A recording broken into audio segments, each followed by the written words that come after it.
Hey guys, welcome back to the channel. This is a story about what if Kakashi takes Naruto as an apprentice. Before I start, please support for more amazing content, and do consider subscribing to my channel and share this video with your friends. This is written by Theraku260 and link in description and support writer. Let's start the video. Konoha, Ninja Academy. After shinobi assignments, Naruto was bored and mentally drained. He had the nine-tailed fox in him. The Kyuubi, the creature that destroyed his village, most likely killed his family, if they didn't abandon him because they thought him a demon, and brought suffering on thousands. His two teammates, Sasuke and Sakura, ignored him like always as their sensei was 3 hours late. I bet they hate me too, Naruto thought in sadness. The Hokage assured him that kids his age weren't aware of his burden, but they still hated him, not that his pranks helped. Our teacher is late, maybe a prank? He began mischievously but quickly squashed the thought. No reason to make him hate me more. I bet he'll be just like everyone else. Maybe if I'm quiet he'll at least just ignore me.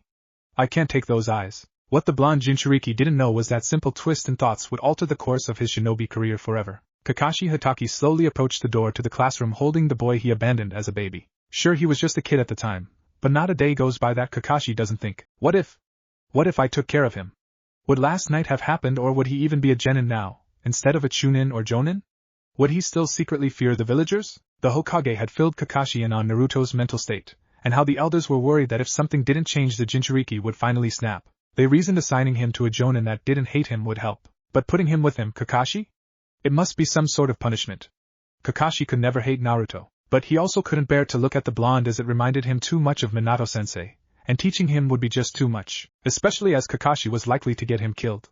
Plus, Naruto was likely to pull pranks, act out, and overall prove that he wasn't ready to be a shinobi. Kakashi would just fail him, and let someone else take care of Sensei's legacy, as everyone knew Kakashi was not the right person. Opening the door lazily, he expected many things. Indignant screeches from the blonde, traps and pranks too, even a scowl. But what Kakashi didn't expect was the broken look in Naruto's deep blue eyes, ones that didn't belong on the son of Konoha's greatest heroes. Those eyes spoke to Kakashi, their tensed in readiness to bolt, the slight hope that Kakashi was different, and the mistrust that he would be just like everyone else. The jonin was caught in those orbs, breath hitched. Then he took in the rest of the room. Naruto was crouched in his chair alone on one side, while Sasuke and Sakura were on the other, pointedly ignoring their teammate who was so obviously in need, but they didn't care. You three are interesting. Meet me on the roof. Kakashi managed and used the shunshin to leave. Sasuke and Sakura got up and left, not noticing they left behind a certain blonde. Naruto scowled as he took off after his teammates followed their teacher. Sensing things would remain the same as always, probably his sensei would ignore him for the others, he plopped down to the far right of his squad mates. My name is Kakashi Hatake, your sensei. Let's start with introductions. Sensei? What should we say? Sakura asked. Oh, you know, likes, dislikes, hobbies, dreams. That sort of thing. Kakashi was hardly looking at the pink girl who would possibly be his student. Instead, his gray eye kept turning towards Naruto, who still sulked a bit, not even trying to hide it. Why don't you go first? To show us how it's done? Sakura suggested. Seriously? Alright. My name, as you know, is Kakashi. I have likes, some dislikes. I never really thought about a dream. As for hobbies? Well, I have lots of hobbies. He gave his trademark eye smile and then watched in amusement as all three students had various degrees of annoyance. Messing with genin was fun. You next, Pinky? Naruto tuned out his teammates after Kakashi-sensei's useless intro. When Sakura said, and I hate Naruto baka. He flinched, but didn't say anything, turning away slightly. And you? What about you, Blondie? Kakashi asked. Naruto blinked, honestly surprised he asked after the impression of dislike he gave. Oh? Well, my name is Naruto Uzumaki. I like ramen, it's filling and cheap. The old man, the Ikarakus, and Irika-sensei because they acknowledges me. My hobbies are gardening and trying new flavors of ramen. And training, but no one will believe that. I hate cold eyes, and the 3 minutes it takes for ramen to make. My dream is to be Hokage, so that everyone will have to acknowledge me and accept me for who I am. Naruto added the last part with a grin, imagining what life will be like then. Kakashi kept a level gaze on Naruto, ignoring Sakura's slight snorts. Well then, tomorrow we'll see if you three are actually genin. Next evening, as his sensei and teammates walked away while he was still tied to the post, Naruto couldn't keep the frown off his face. They left me. He realized in disbelief. His sensei, Naruto, thought he'd be different. After all that talk about never abandoning comrades, and they abandoned him. Hypocrites. Tears start welling up. He had used his last kunai on Kakashi-sensei earlier, and he wasn't able to use the rope escape jutsu. Mizuki taught that lesson and had sent him on an errand for 2 years in a row during that day in class. With Kakashi, Kakashi frowned as his two students continued walking with him, even when he mentioned Naruto still being tied up. That baka will figure something out, Sakura insisted and headed home. As Kakashi turned to head back to the training grounds, two green blobs glommed him. "Yosh. My eternal rival." Guy greeted. "Hello, Guy," Kakashi said weakly. "Who is this?" He looked in horror at the smaller version of his friend. "Yosh. This is my most youthful apprentice, Lee.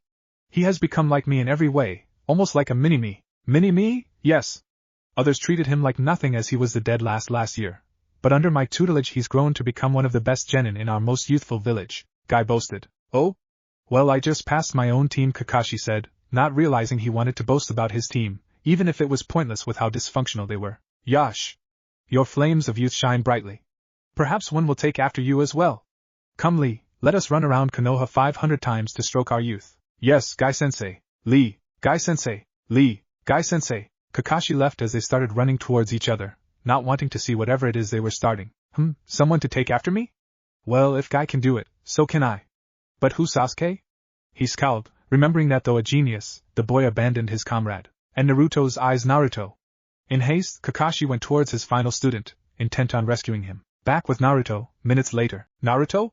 Kakashi's voice from behind him made Naruto whip around. "Kakashi-sensei?" Naruto couldn't believe it, his sensei didn't abandon him. "I'm sorry for leaving you. Want some help?" The blonde nodded, and seconds later the ropes were cut. Getting the circulation back in his hands, Naruto wipes away his tears. "Why didn't you use the rope escape jutsu?" Kakashi asked, knowing full well why not. Investigations had already led the Hokage to deduce that several key lessons were sabotaged, or outright not taught to Naruto. "Mizuki-sensei never taught me that," Naruto admitted. "Well, why don't I show you how then, Kakashi offered with his famous eye smile. "Really? Yada?"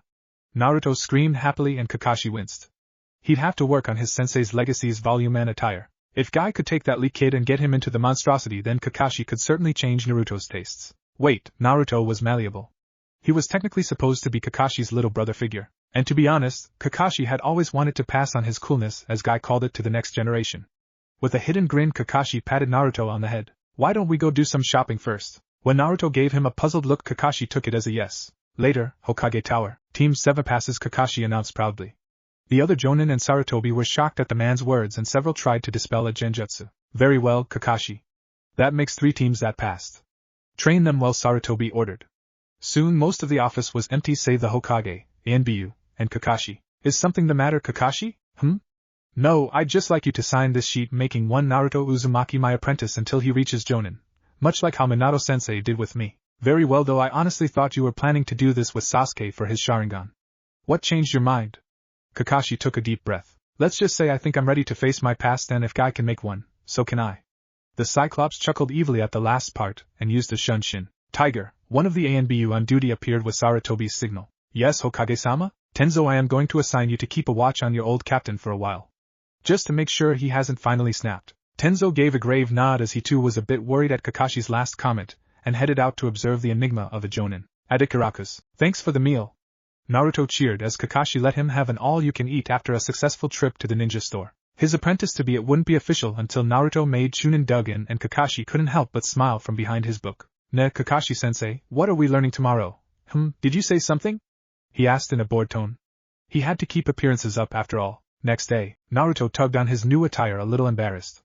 Kakashi had picked him out proper shinobi clothes, claiming his were just asking for a painful death. The man told him to just wear it the next day to training, that Naruto would see how great the new clothes were. Dressed in a short-sleeved version of his sensei's outfit minus the tilted headband, mask, and Jonin vestache, Naruto did have to admit it was nice. People in the village hardly noticed him, meaning less glares and whispers. Now, as he waited for his teammates to show, the blonde felt a sort of light-heartedness while looking at his shirt, knowing somebody seemed to care for his well-being. "PSSH, Naruto," a stage whisper alerted him to the tree hanging over the bridge they were meeting at soon, though either of the 2 younger teammates showed. Glancing up, he spotted Kakashi crouching in a branch, waving at him. "Kakashi-sensei?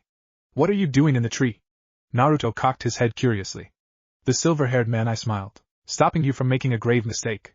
Come along now, we have important business to take care of." Kakashi beckoned him, and took off using the trees, leaving a rather confused Naruto to follow at a slower pace branch from branch. Minutes later, Naruto lands beside his new sensei next to the memorial stone they had seen the day before. Both stood reverently for a while, Kakashi silently talking to his teammates, and Naruto attempting to not fidget. "So, what are we doing here, Kakashi-sensei?" Naruto finally asked, breaking the suffocating silence. "First rule of being my apprentice or student is?" Kakashi prompted. The clothes? Exactly. But the next rule is, Never be on time for non-emergencies.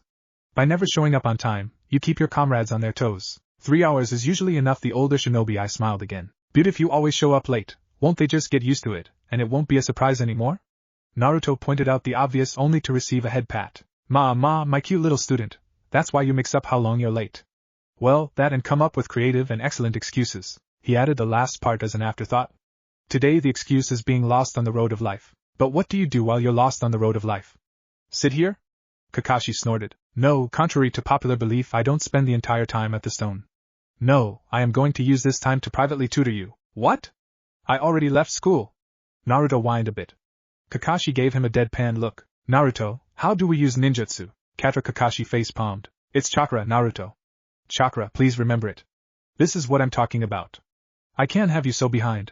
Who told you it was called Katra? Kakashi resisted a wince when the indignant look on Naruto's face turned bitter. Mizuki-sensei. He said its proper name was Katra and that only academy students called it chakra. Well, what about Iruka, or the Hokage? Surely they told you. They don't have time for me. Gigi visited once a month when I was little, but about 2 years ago an ANBU would bring my allowance, so I saw him only a couple times a year. He'd come say hi on my birthday or take me out to ramen. And Iruka-sensei always yelled at me about school, and Mizuki-sensei said he wouldn't teach me any more advanced stuff if I told Iruka-sensei about it. Advanced stuff? Kakashi echoed stupidly. Yeah, like taijutsu moves, more advanced history. Tricks for math was mean in class, but when I asked for help after class he'd always show me things. Naruto taijutsu was atrocious during the test yesterday, and your scores were dismal. Naruto flinched. Yeah, I figured. I guess since Mizuki hated me he got a kick out of showing the village pariah crappy advanced material. Naruto looked downtrodden and Kakashi promised to make a very painful visit to Mizuki soon. For now, he had a crummy education to fix. Well, my cute little student, first lesson, chakra. 2 hours later. Are you sure about this, sensei? I mean, of course. The greatness of Ika must be exalted. Naruto tried to push the orange book back into his sensei's hands, but the man persisted. Now, read the first chapter before we get found on the road to life. Resigned, the genin peeked the book open, and gasped at the first line. Miss Mtsunade, beloved snow princess of the desert, was in love with Jiraiya, her dashing knight. But their love was not to be. Bridge, minutes later. You're late. Both of you. Sakura screeched after Kakashi's lame excuse and pointed accusingly at the pair, both engrossed in their books. A slight spot of blood on Naruto's nose. Peeper Jiraiya, what a champ. You and your noble steed Jamabunta deserve happiness too, Naruto sniffed, already on the second chapter. Sakura gaped a bit. And Naruto? Your clothes. And your reading. The kunoichi couldn't believe her eyes. Her idiot teammate was dressed normally. And he had a book out willingly, even if it was that weird orange one her mom always warned her about. Naruto looked up at her and grinned widely. Sakura-chan. Check this book out, it's a great romance novel. Sakura's interest was piqued. She was always an avid fan of romance novels, often imagining herself and Sasuke as the main characters. Really? She asked. It's amazing. Naruto tried to hand her his book, but Kakashi put his hand on the blonde's shoulder. Now hold on, there's no need. I made sure to buy enough for everyone. Handing Sakura a copy, Kakashi watched on in fascination as the girl began reading. Before long she had a slight nosebleed. Sitting on the ground she became engrossed. Sasuke was slightly disturbed as he watched his so-called team read smut together. A shiver would run up his spine whenever Sakura would giggle or Naruto would wipe a smear of blood off his face. Gazing at the clouds, the Avenger receded into his own thoughts. Oh Sasuke, the sing-song voice of Kakashi broke the internal debate he was having soon after.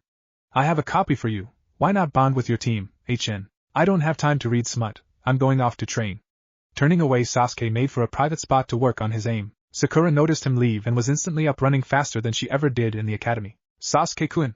Wait up, I'll go train with you.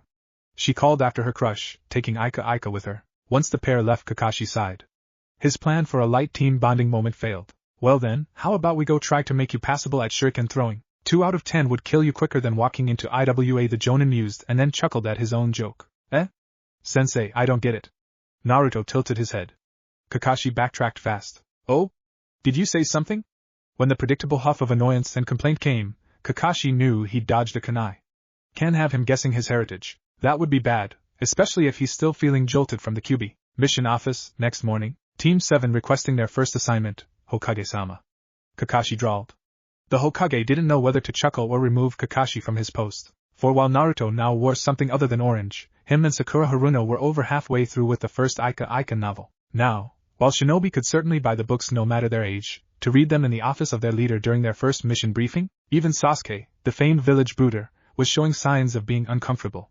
The poor boy was alternating from glaring into space and glancing at his team uncomfortably. Well, if they wanted to ignore their Hokage, then as the Hokage it was his duty to give them a payback mission. Glancing at his desk he shuffled through the pile, when Tenzo discreetly pointed towards a particularly nasty one. Smirking evilly he smiled benignly at the team in front of him. Team 7 he began, I've decided to assign you a C-rank mission instead of the customary D ranks.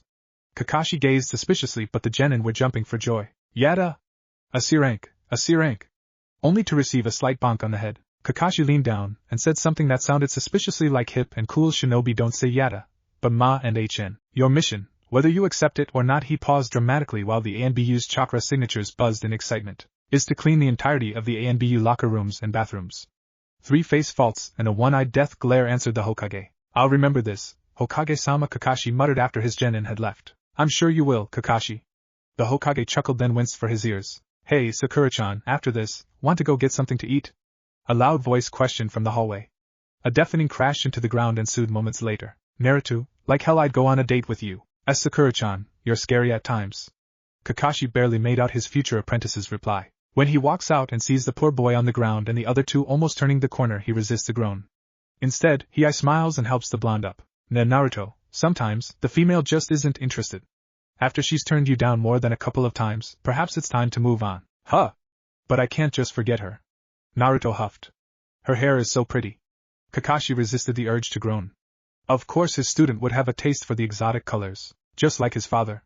Tell you what, stop asking Sakura out on a date for 6 months, work hard on your studies, and take someone else on a date, and I'll take you on a little field trip next week. A field trip? Where? Was the excited response from the blonde. Calm down. Now, it's a surprise, and I'll only take you if you give me your word to stop asking Sakura out, try to find someone else, and work hard this week. Naruto's head bobbed up and down. Got it, now where? Oh, just to see Konoha's resident alien get his ass handed to him by yours truly, and his little minion who will fall to your coolness too. Huh, never mind, put this on. A blue mass of fabric was pressed into Naruto's face, and he felt a slight foreboding when his sensei's eye smile got larger when he managed to get the cloth on, revealing it to be an identical face mask. Like this? He asked, feeling a bit stifled from the fabric. Perfect. Phase 2 complete. Kakashi said while jotting something down on a notepad that appeared. He was have more fun with this whole conversion process than he thought he would. Now let's go find your wayward teammates before they get lost. ANBU headquarters isn't where they teach it to be, obviously, for security reasons. Naruto rolled his eyes as they left the tower. I know that, I pranked them last year. Bastards could never prove it either, hee. Naruto looked smug, not noticing the sudden spike in killing intent from various shadows. I knew it was the Orange Menace, was the collective thought. Within the hour the entire corps would be plotting their revenge. ANBU headquarters, security room. Dozens of ANBU, on and off duty, crowd around the screens covering the bathrooms their old senpai and the Orange Menace were cleaning. A flamingo-masked ANBU had a smug air to himself as the Orange Menace was forced to be the corps' janitor. This will teach him to booby-trap the showers. Flamingo muttered darkly. A wolf-masked ANBU turned towards him, slinging his arm over Flamingo's neck, giving him a noogie. Oh come on, cousin! The little chibi is a genius! I gotta say though, my favorite exploit of his was when he dyed Hayashi-sama's toothpaste pink, and it ended up tinting his lips too. Priceless, I tell ya! Wolf wiped his mask where an eye hole would be to signify laughing. Flamingo sighed deeply. Hikaru, I truly wonder how we are from the same clan. Flamingo said, shaking his head forlornly. Other ANBU sniggered. Look, the Uchiha brat is gonna die. One ANBU proclaimed, calling the attention to what could become the final moments of one Sasuke Uchiha. Moments before, with Naruto and Team 7, Naruto had to admit, the mask Kakashi-sensei made him wear really worked. He could barely smell the bathroom, even with his advanced senses. Man, I bet these ANBU guys are complete losers at aim, they can't even hit the toilet. Naruto said cheekily while wiping up the sides of the toilets. Kakashi couldn't help but snort. Clone Naruto, don't you think you're a bit hypocritical? I've seen your apartment and bathroom. The Jonin said lazily while turning a page in his riveting novel. Another clone walked by with cleaning solution for the mirrors, this time hinged into Sakura. You went to my apartment bathroom? Cha. The clone dropped the supplies and aimed a sucker punch at the silver-haired Jonin, who easily dodged with an eye smile. Clone Sakuto, no need to be so violent. Good work on mimicking your teammate though, he complimented. Kakashi-sensei, please stop riling up the fake me. That Naruto baka made the real Sakura scolded flippantly from a perch on top of the clean sinks. She was tearing her way through the second Ika volume with gusto. The real Naruto sat cross-legged on another sink, still absorbed in the first volume. Kakashi couldn't be prouder that the two converts to Ika were taking the process of enjoyment in the series seriously. Nearby Sasuke grunted while scrubbing the baseboards and showers clean of mold. Kakashi turned his lazy eye to his most stubborn student. Sasuke, if you wish to come enjoy God's gift to man with us, I'm sure Naruto would make you a clone." Sasuke stiffened. He refused to be sucked into that vulgar habit, even if he had to scrub every bathroom with his bare Uchiha hands.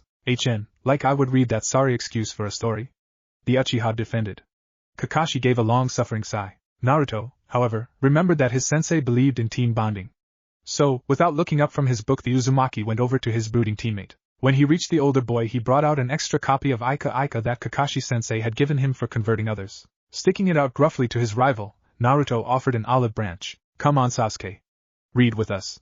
At least try it." What happened next would mark Sasuke Uchiha as the dumbest human to grace the planet in the ANBU's eyes. Sasuke was momentarily startled by the gesture and lack of insulting nickname, but quickly saw red. Snatching the orange book from the masked blonde, the Uchiha smirked while holding it up near a toilet. Trash. Sasuke spoke before ripping the book in half and dunking it into the toilet, before promptly peeing his pants as massive killing intent was suddenly aimed at his location, all emanating from his supposed sensei. "Sasuke-chan," Kakashi spoke with a sickly sweet accent, "that wasn't very nice or honorable of you, was it?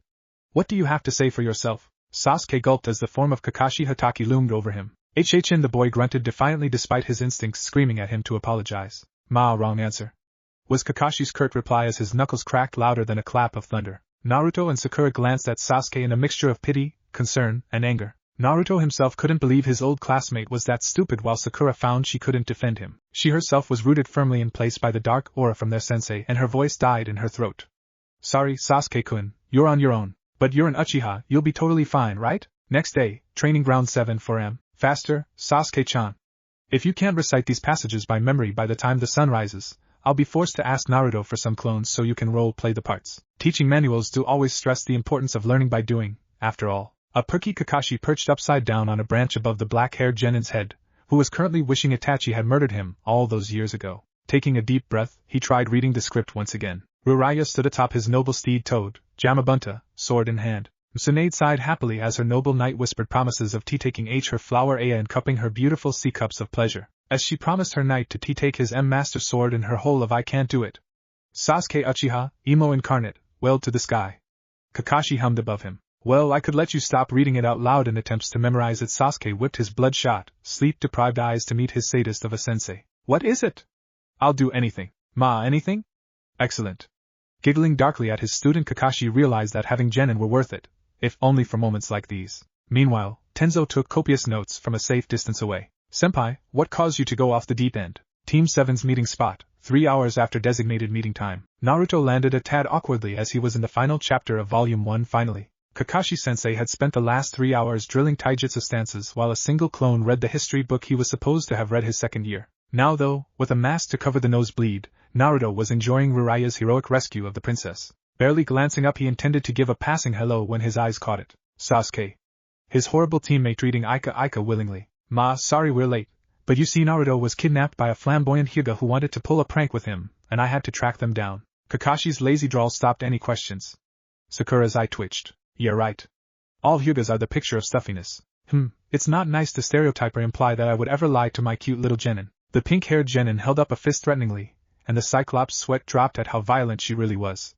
"Accusations aside, to the tower." Hokage Tower. Minutes later, Hiruzen's eyebrow twitched violently. Now there wasn't just his best jonin, grandson-like figure, and top Kunoichi blatantly ignoring him for smut, but the last loyal Uchiha as well. Granted, the Uchiha managed an I don't give a damn look without the orange-covered book, but somehow a novel in his face just pushed Hiruzen's buttons the wrong way. It's spreading like a virus. Hiruzen Sarutobi thought. The aged leader loved his students' work but wouldn't stoop so low as to read it in public. No sane person would. Apparently no one on Team 7 was sane. Team 7, he sighed in resignation. "You are to babysit Councilman Hamura's grandchildren. Please don't read that in front of them." Dismiss. Sarutobi finished with a flippant wave. He had more important things to worry about than petty things such as sanity in his ranks, like paperwork. "I did not just think that, did I?"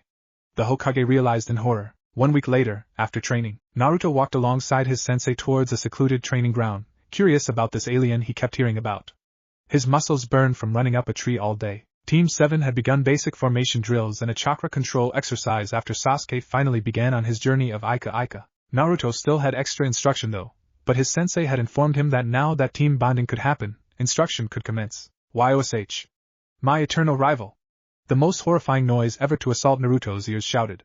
Then, he saw the green, the eyebrows. It was the alien. With a fearful glance, the blonde was horrified that his sensei just remained calm through it all. He is truly a master, the genin thought reverently. Meanwhile, Kakashi preened at his apprentice's starry-eyed look. Oh yes, I'm awesome. Moments later, with Naruto. Naruto couldn't help but attempt to step back as his supposed opponent twirled towards him in gusto. However, a gloved hand firmly pushed him back with a muttered "show no fear." Gulping, Naruto held out a hand. Hello? He tried, only to be pulled into a hug. Hello, my most youthful rival. I am Rock Lee, the beautiful green beast of Konoha.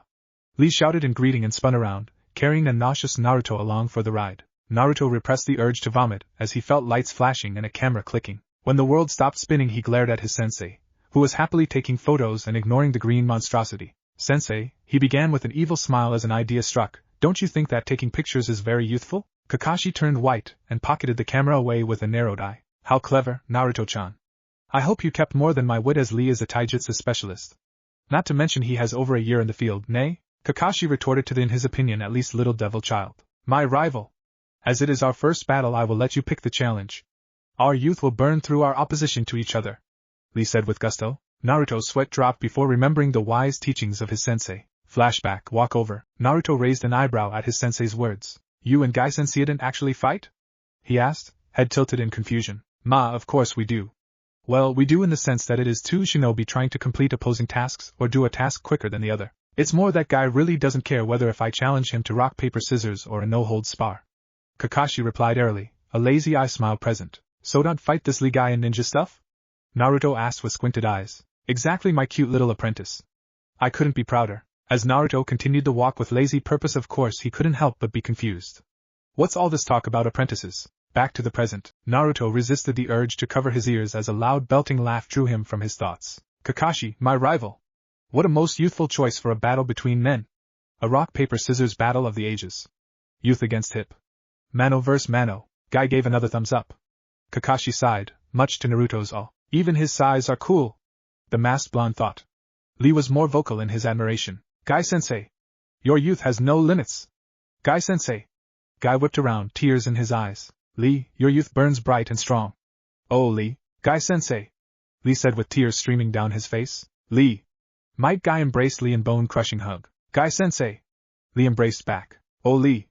A sunset appeared behind the youthful pair, its beautifulness marred by the sight of green aliens sharing an intimate moment between sensei and student. Guy-sensei. Through all of this, Naruto's mask of learned indifference was broken. Collapsing onto the training grounds, the Jinchuriki of the Nine Tails felt his soul depart, only to have it shoved cruelly back by a jab in the ribs. Ouch, sensei, he hissed. To the right was Kakashi, face buried in the newest edition of Ika Ika. What did I say about looking at them when they start shouting their names? The Jonin chided. With a final glare, Naruto turned back to the now sunset pair, and grinned. Nay, Lee, I know what our first battle should be. Instantly Naruto was inches from a star-eyed Rock Lee. My rival. What shall be our first youthful showcase? Naruto puffed out his chest, and took a deep breath. Lee, I challenge you to see which sensei is the better shinobi. We will watch them fight each other through rock, paper, scissors.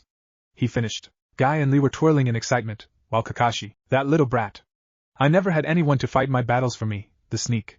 The masked Jonin thought, keeping an outward calm that could put offense to shame. A most excellent choice, Naruto-san. If your sensei wins, I will run around the village 5,000 times on my pinkies, and if I fail at running around the village on my pinkies, I will do 10,000 push-ups with only my breath. And if I cannot do 10,000 push-ups with only my breath, I will. 5 minutes later, per Naruto, the training grounds were silent. No movement could be found on them, save for a lone flyer. 4 ninja babies are US 10% off their first shinobi sandals that danced between the two challengers in a dusty gust of wind. Listen up, Kakashi, today is the day our tie is broken. Our record is 48-48. Soon it will be 48-49 in my favor, Guy boasted while he stretched despite the lack of physical exertion required for the game of rock, paper, scissors. Kakashi sighed at his friend's exuberance over the silly challenge. However, he would not be beat, not in front of his student. So, Kakashi Hatake, the famed comrades must never be left behind or betrayed, cast a subtle genjutsu on his best friend. Without remorse, of course. Let's get this over with then. The masked ninja held out a fisted hand, Might Guy following suit. Rock, they said in unison. Paper, the two genin waited with bated breaths, each believing their sensei would triumph. Scissors. And, just like Kakashi foretold, Guy threw down paper with such gusto it sliced through the air, and in response the copycat ninja nonchalantly cut the paper with his scissors. In one instant, two green beasts were doomed to a fate of humiliation and absurd exercises, while two hip and cool shinobi were given bragging rights and ego boosts. Yada! Naruto shouted before dodging a head slap. Giving a sheepish chuckle, the genin calmed down. Good job, sensei. Come along now, my student, it's time we checked your chakra affinity. Naruto blinked at that, completely ignoring the exuberant duo behind him who had started on their run. But sensei, isn't that stuff for Chunin? The book said so. Ma, don't you worry your pretty little head about what the book says, Naruto. Besides, Sabiki will eat his words when your paper shows lightning. Bah, sensei's wind affinity was so rare, it's doubtful you'd have it. Kakashi muttered the last part. Kakashi-sensei? You okay, Naruto asked. Of course, why wouldn't I be? And no reason. Naruto assured him, feeling very uneasy when he received a ghostly smile. Good. Now let's go pick your affinity, discover what it is. Meanwhile, in the Hokage Tower, did Senpai really use Genjutsu 1 ANBU? Asked in disbelief. To defeat Guy, another added. At a game? Finished a third ANBU. Forget that, what does he mean by pick your affinity? Yuga muttered. Well, whatever it is, I'm sure it will be a blast, am I right? A certain ANBU joked. Multiple groans were heard throughout the group crowded around the spying orb while its master was away for a smoke. Meanwhile, Kakashi felt a sudden urge to beat his old subordinates for invading his privacy, much to his confusion. With Naruto and Kakashi, training grounds. Alright, Naruto, just channel your chakra into the paper and watch it crumple up into a ball. Kakashi ordered cheerfully. A confused Naruto took the paper and let a small amount of his chakra into the square sheet. His confusion rose even more when it didn't crumple up into a ball but shredded into 6 pieces. Ned, Kakashi-sensei, what's this mean again? I forgot what the paper's properties were. Naruto looked up sheepishly only to see Kakashi staring blankly at the paper shards whispering their way down to the earth, mocking the Jonin the whole way. Not a lightning affinity. They seemed to taunt the Jonin. Sensei? Sensei, are you alright? The blonde worriedly waved a hand in front of his role model's lone eye. Kakashi blinked and came to his senses. Ma, of course I'm alright, my cute little student. The paper being cut so many times signifies you have a strong wind affinity. It's the rarest affinity in Konoha, actually. Silence rang out before Naruto did a fist bump in the air. Yada! Take that, Sasuke team! I have something cool you don't, a rare affinity. But... Kakashi interrupted with a raised hand. Seeing as wind is clearly less cool than lightning, we're going to say screw the test and unleash your potential as a lighting jutsu master. The Jonin finished off way too cheerfully for the Genins and the ANBU/Hokage who were observing through the crystal ball in Sarutobi's office liking. But sensei, I read in the books that you have to first complete your primary affinity before learning a secondary one? The masked blonde asked the masked silver-haired, who just chuckled. As my student you will learn that such petty expectations are beneath us hip and cool shinobi. We get to pick our affinities. With some minor hardships he whispered the last part.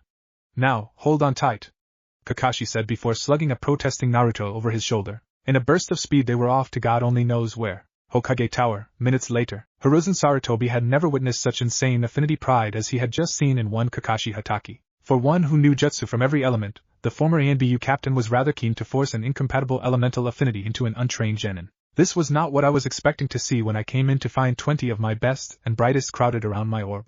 The old Kage thought, resisting a facepalm as the ANBU around him exchanged quiet bets over what Kakashi would do next. Sarutobi cleared his throat. Now, why don't we all realize that Kakashi is more than likely just playing a little prank on my surrogate grandson? There would be a better chance of hell freezing over than Kakashi trying something stupid with Naruto. Sarutobi assured everyone and himself, closing his eyes and nodding. Sir, then why are they at the lighting cliffs and why is the orange menace Naruto holding 2 lighting rods? An ANBU asked sheepishly, pointing to perhaps the stupid training scene anyone had ever seen. The Hokage's eyes popped open before he was instantly on his feet, giving rapid, tiger, boar, cat. With me, everyone else on standby. We are going to stop Kakashi before he digs his own and ours grave. With Kakashi and Naruto, moments before at the infamous lightning cliffs. Kakashi-sensei, are you sure this will work?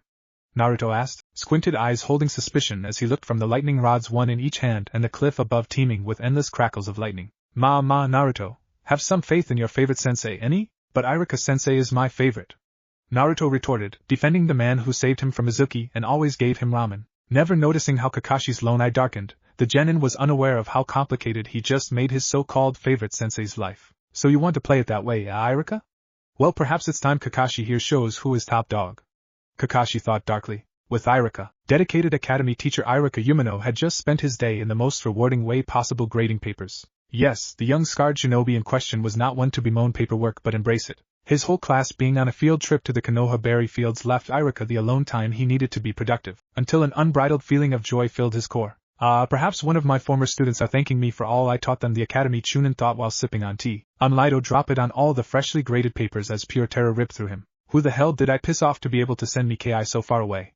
Perhaps a vacation to IWA is in order if I'm getting this feeling I'm about to be murdered in my sleep here. Back with Naruto and Kakashi, neither teacher or student realized their effect on poor Irika Umino and thus went on with Operation Choose an Affinity, even if there was really only one willing party to the harebrained scheme. So you want me, a new genin? Naruto started slowly while looking at the cliffs once more. Yes, to take these rods? Well, the metal and kunai aren't as effective as chakra channeling metal, after all, and stand on the cliff, just waiting for lightning to hit me. That would be preferable to nothing happening. Also that I can get a lightning affinity in a way not even you're sure will work? When you put it that way it does sound ludicrous. But this is chakra-infused lightning as the legends say, and you have super healing from your tenant. I'm sure this will work out, was Naruto's deadpan response.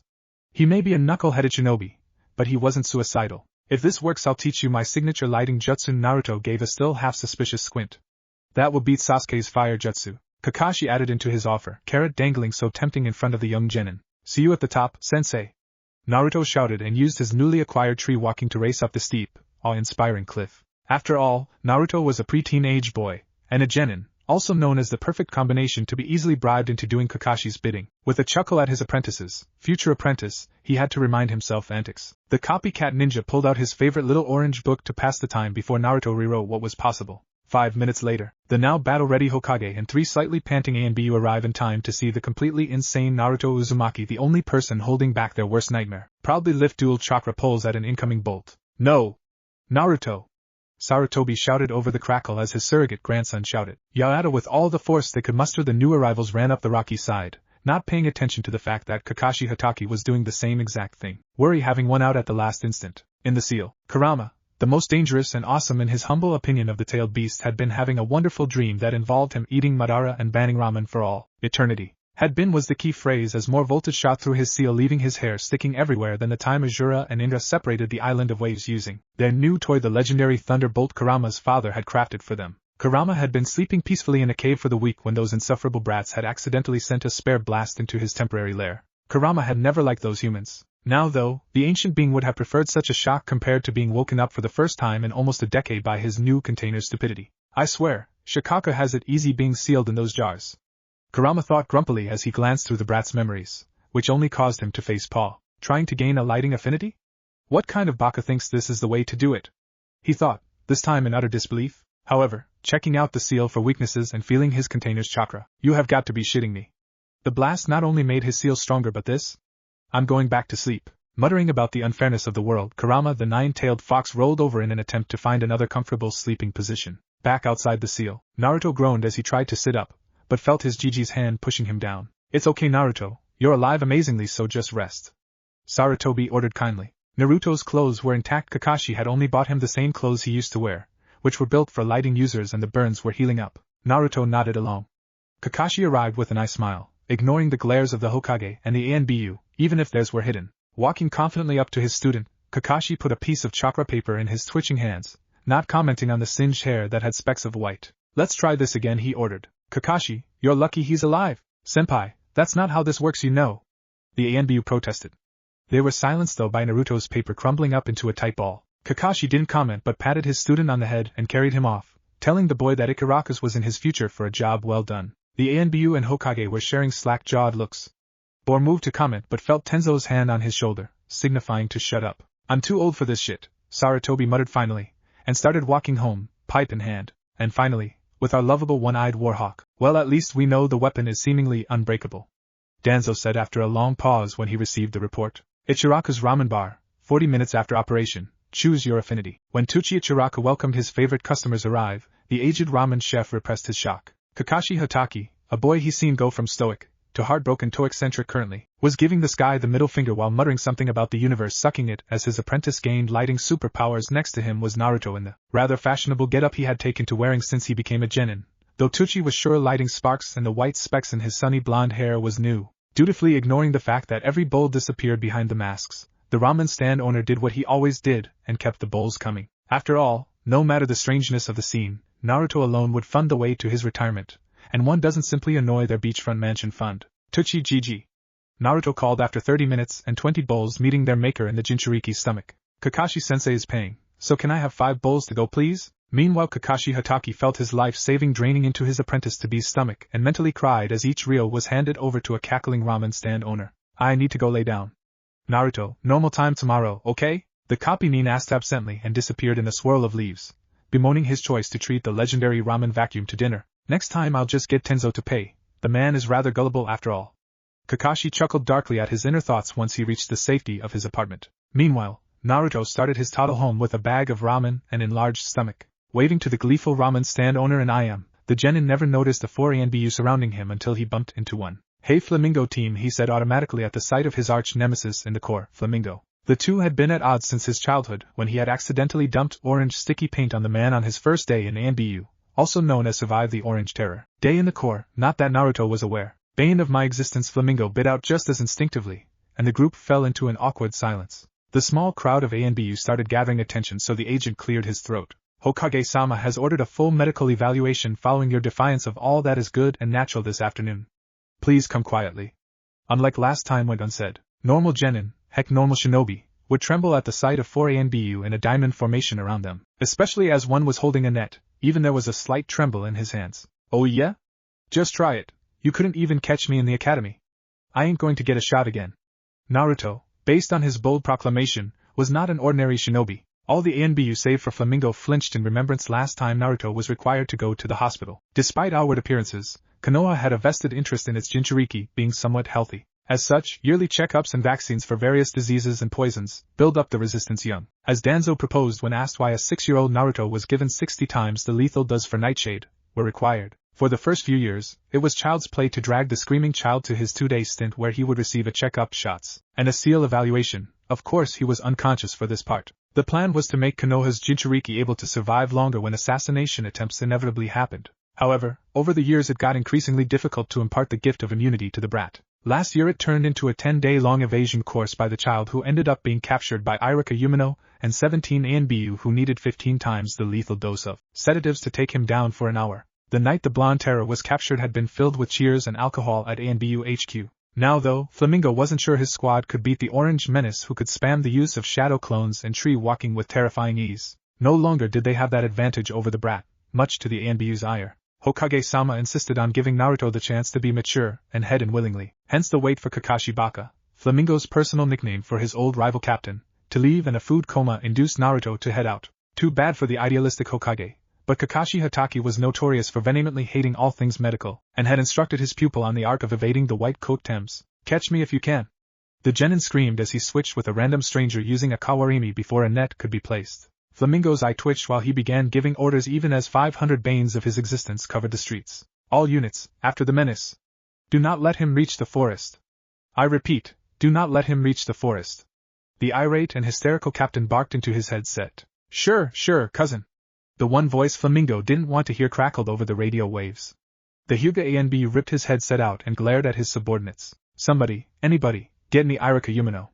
Something tells me he's our only hope." "Yes, Captain," was the resounding reply. With Irika, moments before, at his apartment, one Irika Umino was finally settled down after settling his nerves from earlier. His mind was in turmoil as he sipped a fresh cup of tea. "Man, I need a vacation. If it took 30 minutes to calm myself from a feeling I'm a beloved academy teacher and Mizuki is in prison, who could possibly wish me harm?" The oblivious instructor stretched his sore muscles when his friend Deer from ANBU suddenly crashed through the window like a married Ika fan during that time of the month. "Ai," was Irika's shrill reaction. Poising his now empty cup as a weapon, the Chunin prepared to strike the impostor down, as Deer was extremely introverted. "Nani? Irika-senpai, it's me, Haku Sadachi, your childhood friend." Deer removed his mask just enough for his face to be shown. Indeed, Irika's dear friend and Kohai was staring back at him with terror-filled eyes. Irika sighed and set his teacup down. "Haku, what's wrong? Mice are generally louder than you." Haku shifted from foot to foot. "Well, you see, it's about Naruto-san." Irika was across the room and shaking Deer violently. "What's happened? Is he hurt? Did he get kidnapped? Tell me now." Deer turned green under his mask as Irika continued the barrage of questions, and held up his hands for mercy. "Oh, I apologize, Haku. I get a tad overprotective about Naruto. Please, proceed with telling me who I must kill." Haku Sadachi wished his old senpai a pleasant life in hell as he described why Naruto must be captured quickly with a hidden sweat drop. 10 minutes later. "I'll kill that son of a bitch. Let me go, Haku, or you'll become a casualty." Irika struggled against Deer's firm hand. "Senpai, don't you think we should first bring Naruto-san in for a checkup?" Deer asked, ever the voice of reason. That stopped Irika cold. "Of course," Irika said after a moment. "Let's go scoop up my wayward student." "Excellent plan, senpai. Then it's off with Kakashi's balls." Deer wisely chose not to answer and followed the legendary Orange Menace tracker, as the scarred man was known in ANBU. With Naruto. Naruto cackled in glee as he evaded yet another ANBU with a net by switching with clones. Said clone created more Narutos while the original flooded 500 more across the edge of the village. Running through the back streets, Naruto found himself in an abandoned part of Konoha that edged of death from the QB attack. Though cleaned up, I still get a creepy vibe from this place. Naruto shuddered at the barren ruins. A clone popping itself nearby to warn the original about advancing ANBU made him push forward, however, through an old ramen shop that had obviously seen better days. Going through the store, Naruto saw an open door off to the side with a cellar door. What's this? He mused aloud when it opened to a dark passageway before shrugging and doing what any preteen boy would do in a shinobi village. He entered it with zero regard for safety. 20 minutes of scurrying later, Naruto was having a blast peeking into the weird rooms that scattered the corridors, though he made a mental note to not go back to the one with severed heads on spikes. Those losers will never find me now. The Jinchuriki boasted in the spirit of adventure only to turn a corner and crash into something solid. Gathering his bearings, the genin blinked and let his eyes go upwards. And thus, Konoha's Jinchuriki staring a confused Danzo Shimura in the eye. Something tells me I'm not supposed to be here. The boy thought with trepidation. Previously on Kakashi's mini-me. What's this? He mused aloud when it opened to a dark passageway before shrugging and doing what any preteen boy would do in a shinobi village. He entered it with zero regard for safety. 20 minutes of scurrying later, Naruto was having a blast peeking into the weird rooms that scattered the corridors, though he made a mental note to not go back to the one with severed heads on spikes. Those losers will never find me now. The Jinchuriki boasted in the spirit of adventure only to turn a corner and crash into something solid. Gathering his bearings, the genin blinked and let his eyes go upwards. And thus, Konoha's Jinchuriki staring a confused Danzo Shimura in the eye. Something tells me I'm not supposed to be here. The boy thought with trepidation. En route's passageways with Naruto. Naruto looked up at the weird bandaged guy in slight confusion, feeling a chill run up his spine. For some reason the man in front of him screamed, "I hate ramen." "Say, mummy man, do you like ramen?" Naruto asked, tilting his head. Back with Irika, and poor dear. Konoha's resident Orange Menace tracker was looking in horror at the blonde and white speckled-haired masses. All 500 or so cackling genin were goading Irika with Irika-sensei, which one of us is the real one, and other such immature drabble. The Chunin ignored them all however, and smirked. "None of you?" he said confidently. Every single ANBU in the vicinity stiffened at the implication. "Now all of you dispel, or I'll make the real you help out in Konohamaru's class for a month." The air hung heavy as the clones contemplated that, then as one they all went poof. Deer mechanically turned to his senpai. "Say senpai, if you ever want a pay raise, ANBU has a spot for you." Deer promised. Irika chuckled nervously and rubbed the back of his head. I'm happy where I am, but thank you. Now it's time to find my knuckle-headed student." Irika pulled a small tuning fork from his vest and ANBU surrounded the man. "Now," he says while making the Ram Seal, Academy's super secret jutsu, Troublemaker Tracker. The fork began to glow and pulled Irika in the direction of run-down portion of the village. Like puppies whose mother held a treat, the ANBU dutifully followed their Chunin comrade. One thought shared amongst them. "I will bribe this god amongst men for that jutsu." Back to Danzo and Naruto. Danzo Shimura, the darkness of shinobi and most dangerous man in the shadows, blinked back surprise. It wasn't often someone could make him do a double take, but the resident Jinchuriki had done it twice. However, Danzo never looked a gift horse in the mouth, and dredged up from his memory everything his agents told him about the brat. Putting on a kind smile, Danzo looked his future weapon in the eye. Why, of course, young shinobi. Only a monster would hate ramen. Only Danzo's shinobi training kept him from gagging. Truthfully, the root leader abhorred the dish. His late wife had made it every night, and the woman was a rather unique culinary artist. Never had someone burned water. When the Jinchuriki brightened in happiness, Danzo knew he had done the right thing. It was now just a simple case of kidnapping the boy. All for the good of Konoha, of course. "Well then, you're clearly not evil," the boy declared in absolute certainty. Danzo raised an eyebrow when Naruto grimaced right after smiling. "Is something the matter, Uzumaki?" "No, well, Irika-sensei just made every single one of my clones dispel," he admitted sheepishly while rubbing his forehead, slightly dizzy. He never noticed Danzo's eye sharpened slightly. "How would you like to learn a jutsu?" Danzo stuck the carrot out there. Unsurprisingly, it worked like a charm with the Chunin. "Yada! Would I ever?" "You're the best mummy san," Naruto yelled in happiness.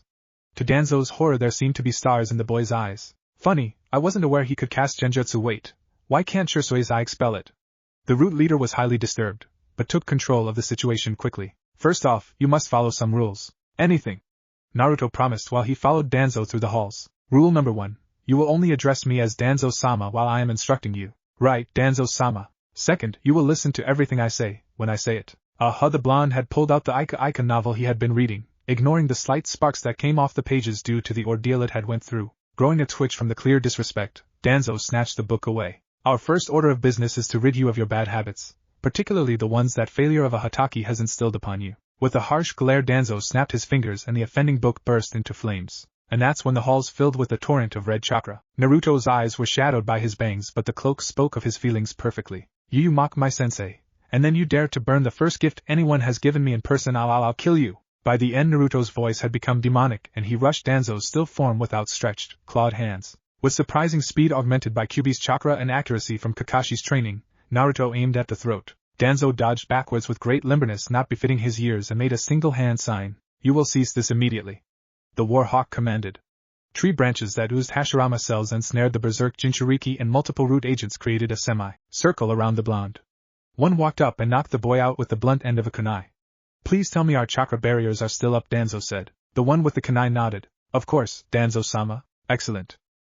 Take the weapon to a cell and then prepare a rumor of Orochimaru kidnapping it. That upstart was always too bitter about Minato, so him snatching his son is entirely plausible. Hi, Danzo-sama. The root Anbu bowed and followed their orders to perfection. Soon, I will have a perfectly obedient weapon to destroy Hiruzen with and protect Konoha. Danzo chuckled. It seems karma is finally paying me back for how wonderful I am. With that ego boost, he ambled down the hall and prepared for the endless council meetings this would cause. Inside the seal, Kurama was not happy with today. Not only was he rudely awoken by his inane container defying every law of nature Kurama held dear, and strengthened the seal, but then managed to yank his chakra away from him. Then, to top it off, Kurama was subjected to that thrice-damned wood style that Hashirama team captured him with. Now his container was sitting in front of him with a tilted head, looking extremely confused. It was clearly not the fox's day. Hey, you're the Kyuubi, aren't you? The blonde brat asked. Kurama's eye twitched. No, I'm a fluffy 11-eared rabbit. Of course I'm the Kyuubi no Kitsune Ingrain. Kurama roared and beat his head into the bars. It seemed he was fated to be stuck with someone who was half blind or all stupid. Kurama didn't know yet which one his container fit into. Oh well, where are we and how do I get out so I can beat that bastard up for insulting Kakashi-sensei? Naruto asked. Huff, if you're not going to tell me I'll make you. And with that, Naruto walked through the bars and jumped on Kurama's nose. Kurama sputtered at the sheer audacity of the brat but was too shocked to move. Nobody, not even Hashirama team, dared to get on his nose when he wasn't restrained. Well? Where am I? And my name's Naruto? What's yours? Gur, why would I care what your name is? Much less tell you mine. Slitted red eyes met sparkling blue. Naruto shrugged. Well, the book on manners that Kakashi-sensei made me read said to give your name before asking for someone else's. And I don't think calling you Fuzzy Butter is a good idea, Naruto said with a grin behind the face mask. Kurama couldn't help it. He face-faulted. We're in your seal, obviously. You got us captured by that man with one eye. Currently they are placing chakra suppression seals on your body. Oh well, how do I get out of here? Naruto asked frantically. Kurama rolled his eyes. Just focus on leaving. Okay. Thanks, Fuzzy Butter. Naruto exclaimed and casually jumped off the large fox. Don't you dare call me, the great Kurama, Fuzzy Butter. I will end you. I will flay your flesh and burn your pathetic village to the ground. I will. So your name's Kurama? Cool, later Kurama, I'll come visit soon. With a final wave, Naruto disappeared and Kurama realized he'd been tricked. By a 13-year-old, who couldn't even control a chakra element yet. Curse you, Naruto Uzumaki.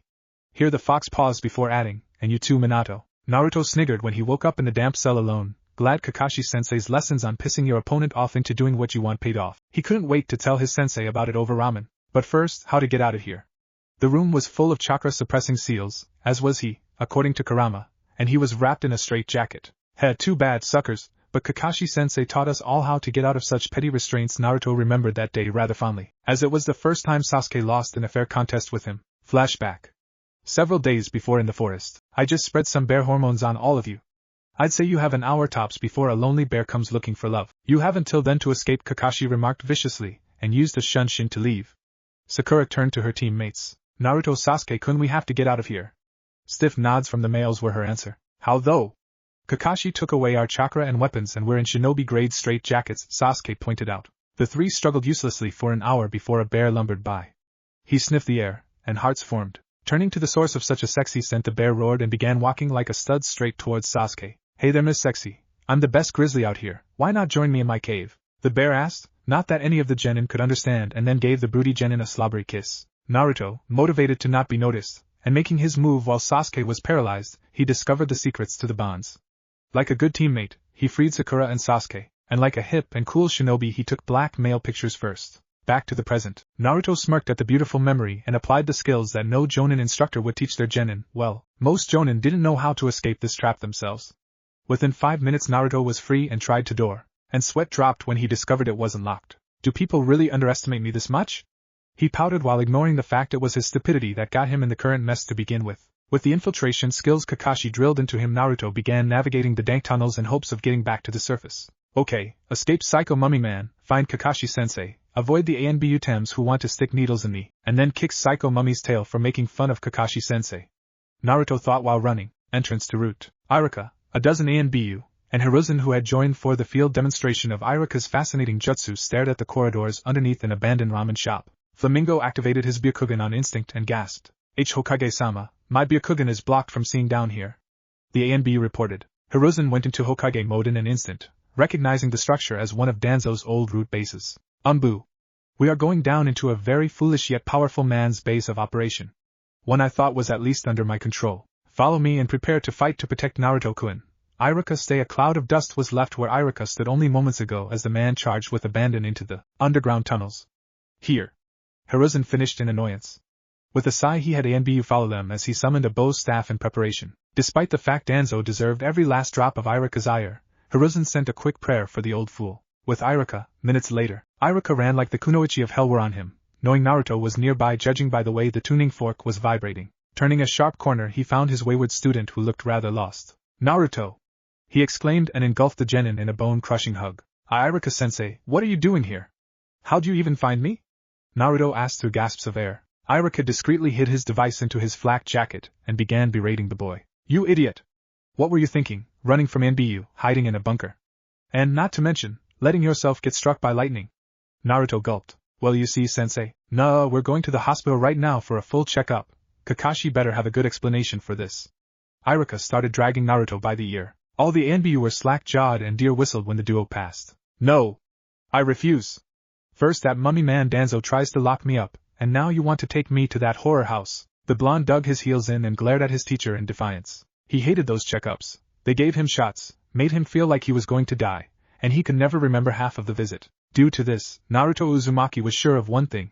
Hospitals were bad. Irika and the ANBU were about to force him when Hiruzen spoke. Naruto-kun, he said kindly. Naruto turned with tears in his eyes. Hokage Gigi, if you go willingly, I would give your team AC rank outside the village and take you out for ramen. The last part caused internal turmoil, but the aged leader figured Kakashi could foot the bill. Suddenly it was Irika being yanked towards the exit as the blonde suddenly knew exactly how to get outside. Hokage-sama? Flamingo asked his leader. I know, Flamingo, keep going forward. Naruto confirmed it. I have a former friend to flay. Next day, gates of Konoha. Yada! Another mission. Naruto cheered only to sober up slightly at Kakashi's reminder of hip and cool shinobi don't say yada. Calm down. Our mission is to deliver this. Kakashi holds up a scroll with an official Hokage seal, to our spy master in the land of lightning. It's not time sensitive so we will be training on the way. Now, let's go before Irika finds me. Notices Naruto left the hospital. With happy smiles from all at the information of a mission and training, Team 7 set off, Kakashi resisting the urge to look behind him, knowing it would somehow summon that demon. Oh, how Kakashi regretted underestimating his opponent for Naruto's favorite sensei. No matter, Kakashi would return stronger and ready to smite the blight that was Irika Yumino. It was his new Nindo. Amongst his thoughts was a dark chuckle at Danzo Shimura's current predicament. Tenzo had promised to save him a private session with the baster that attempted to steal his precious apprentice. Some days, it was good to be a jonin. Last time on KMM. Yada! Another mission. Naruto cheered only to sober up slightly at Kakashi's reminder of hip and cool shinobi don't say yada. Calm down. Our mission is to deliver this. Kakashi holds up a scroll with an official Hokage seal, to our spy master in the land of lightning. It's not time sensitive so we will be training on the way. Now, let's go before Irika finds me. Notices Naruto left the hospital. With happy smiles from all at the information of a mission and training, Team 7 set off, Kakashi resisting the urge to look behind him, knowing it would somehow summon that demon. Oh, how Kakashi regretted underestimating his opponent for Naruto's favorite sensei. No matter, Kakashi would return stronger and ready to smite the blight that was Irika Yumino. It was his new Nindo. Amongst his thoughts was a dark chuckle at Danzo Shimura's current predicament. Tenzo had promised to save him a private session with the baster that attempted to steal his precious apprentice. Some days, it was good to be a jonin. On the way to the land of lightning, Naruto was currently glaring at the leaf between his fingers. Kakashi-sensei had handed him a pouch with almost 300 leaves from the village with instructions to make it crumble with just chakra. So far Naruto managed to make his 50th leaf crumble instead of cut on the edges if one squished their eyes closed while under a genjutsu. He thought it was an obvious improvement from 2 days ago when they started out. While Naruto was glaring at his leaf, Sakura was balancing a kunai in her palm for more chakra control. Kakashi would have let her just read a book the entire time, but his cute little apprentice insisted on being fair. Kakashi would have rolled his eyes at the thought, seeing as advanced chakra control wasn't technically in the required curriculum for genin, and Naruto was getting it only because he was to be Kakashi's clone. However, the faster he trained the other 2 genin, the faster they'd become chunin. The faster they became chunin, the faster he'd have Naruto all to himself. That twisted logic was what led to him having Sasuke read a book on basic escape maneuvers that could be used in the chunin exams, and would look impressive to proctors enough to make him pass, hopefully. His genin would all be chunin their first try, Kakashi vowed. The next 2 exams were in IWA and Kumo, respectfully, and the Jonin doubted he'd be allowed to send his sensei's son and Jinchuriki to a foreign nation for exams. Rarely ever did a Jinchuriki go to another nation for their exams. It was basically a surefire way to make your allies read potential enemies to slaughter mercilessly, be suspicious and send assassins after your village's resident Jinchuriki. No, they would pass this exam. Even Sakura and Kakashi could rest easy knowing he gave the 2 non-apprentices a solid start to being loyal shinobi and kunoichi. Naruto looked at his slightly smug-looking sensei in concern. Why does he keep looking at all of us like trophies? The blonde thought. However, his concern was forgotten when his leaf crumbled up into a tight ball. Sensei! Look, look! I did it! Yada, I'm the best! Naruto cheered. Kakashi sent a long-suffering sigh at how uncool it was but gave his student an eye smile nonetheless. Good work, Naruto. Now, just do that over and over. Until when? The boy questioned. Kakashi's eye smile grew a little cruel. Until your fingers bleed. Remember, the bloodiest shinobi is the strongest shinobi. Kakashi quipped. Sakura gulped with Naruto. HN. The Uchiha clan doesn't do bloody.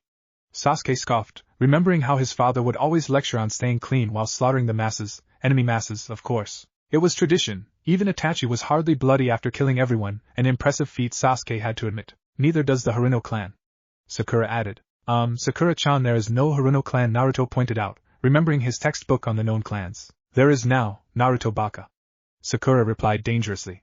Naruto wisely shut up and reached for another leaf. However, the group was walking by a shrine for the local fox deity. Naruto, being Naruto, set off a series of events by one stupid decision. There you go! He cheered after setting a ramen cup in the offering box and wiping off the lid.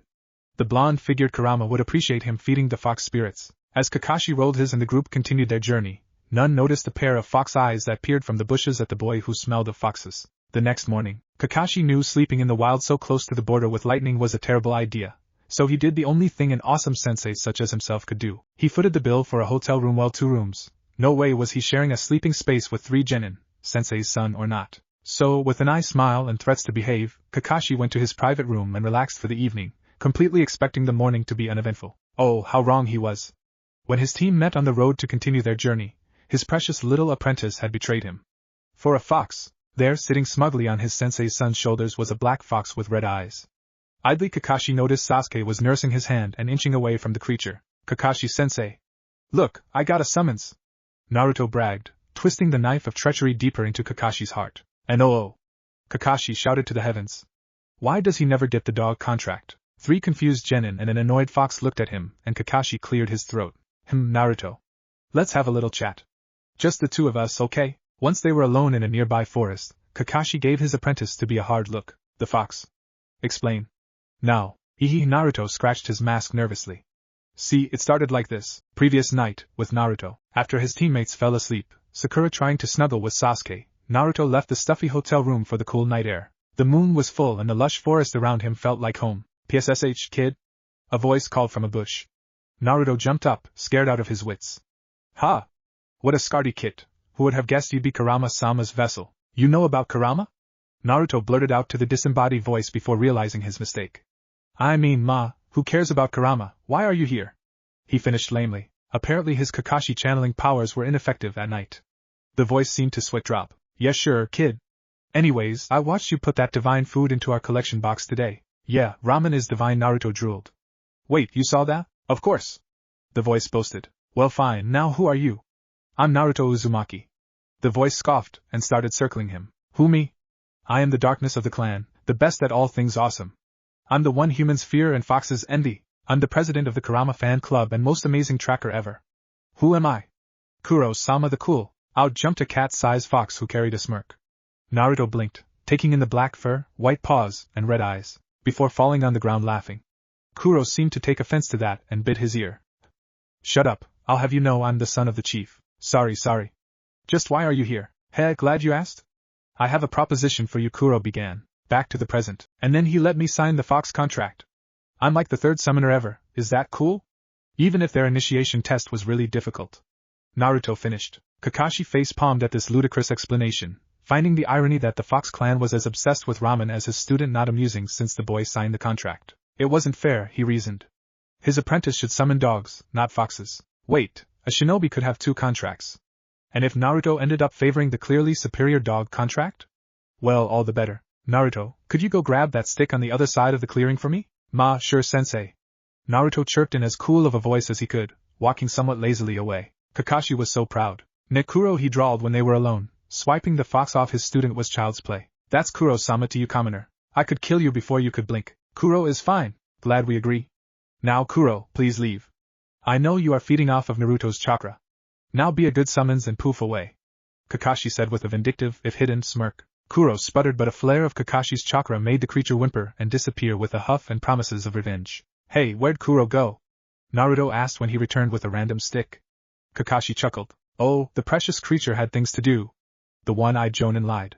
Naruto tilted his head suspiciously before shrugging. All right, ready to go? He asked. With a gleam in his eye, Kakashi pulled out a scroll he had been planning to save for the Chunin exams. Wait, Naruto, I have a little gift for you. Huh?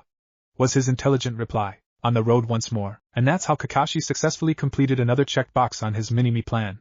Naruto was now the proud owner of the dog contract, and had Pakin's youngest on his head. Unlike most clans, the dog contract was not connected to every summon in their species, but rather smaller packs, each holding 30 to 40 canines at any one time. Kakashi and now Naruto was affiliated with Pakin's pack and would have access to any of the adults in the pack, even if Kakashi himself only summoned the same elite few. Naruto was being primed for the next generation. If the pup would stop letting the puppy chew on the white strands in his hair like a pansy, that is. Oh well, he can learn to be the boss of them after the mission, I suppose, Kakashi lamented. Sasuke looked absolutely livid at the idea that the former dobe had 2 summoning contracts, but Kakashi quickly corrected that by dangling a fire dragon jutsu scroll in front of the Avenger. It would take the boy weeks to learn, and thus out of Kakashi's hair, as it should be. Sakura looked miffed at not getting something, so Kakashi just had to part ways with an easy genjutsu scroll.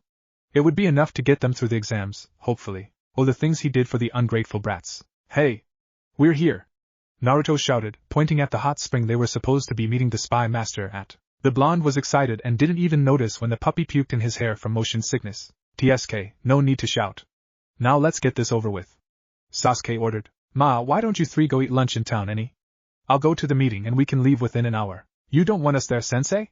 Naruto asked, downtrodden. Sakura shared his expression and Kakashi began to sweat. No, but it's boring. Now shoo, he replied.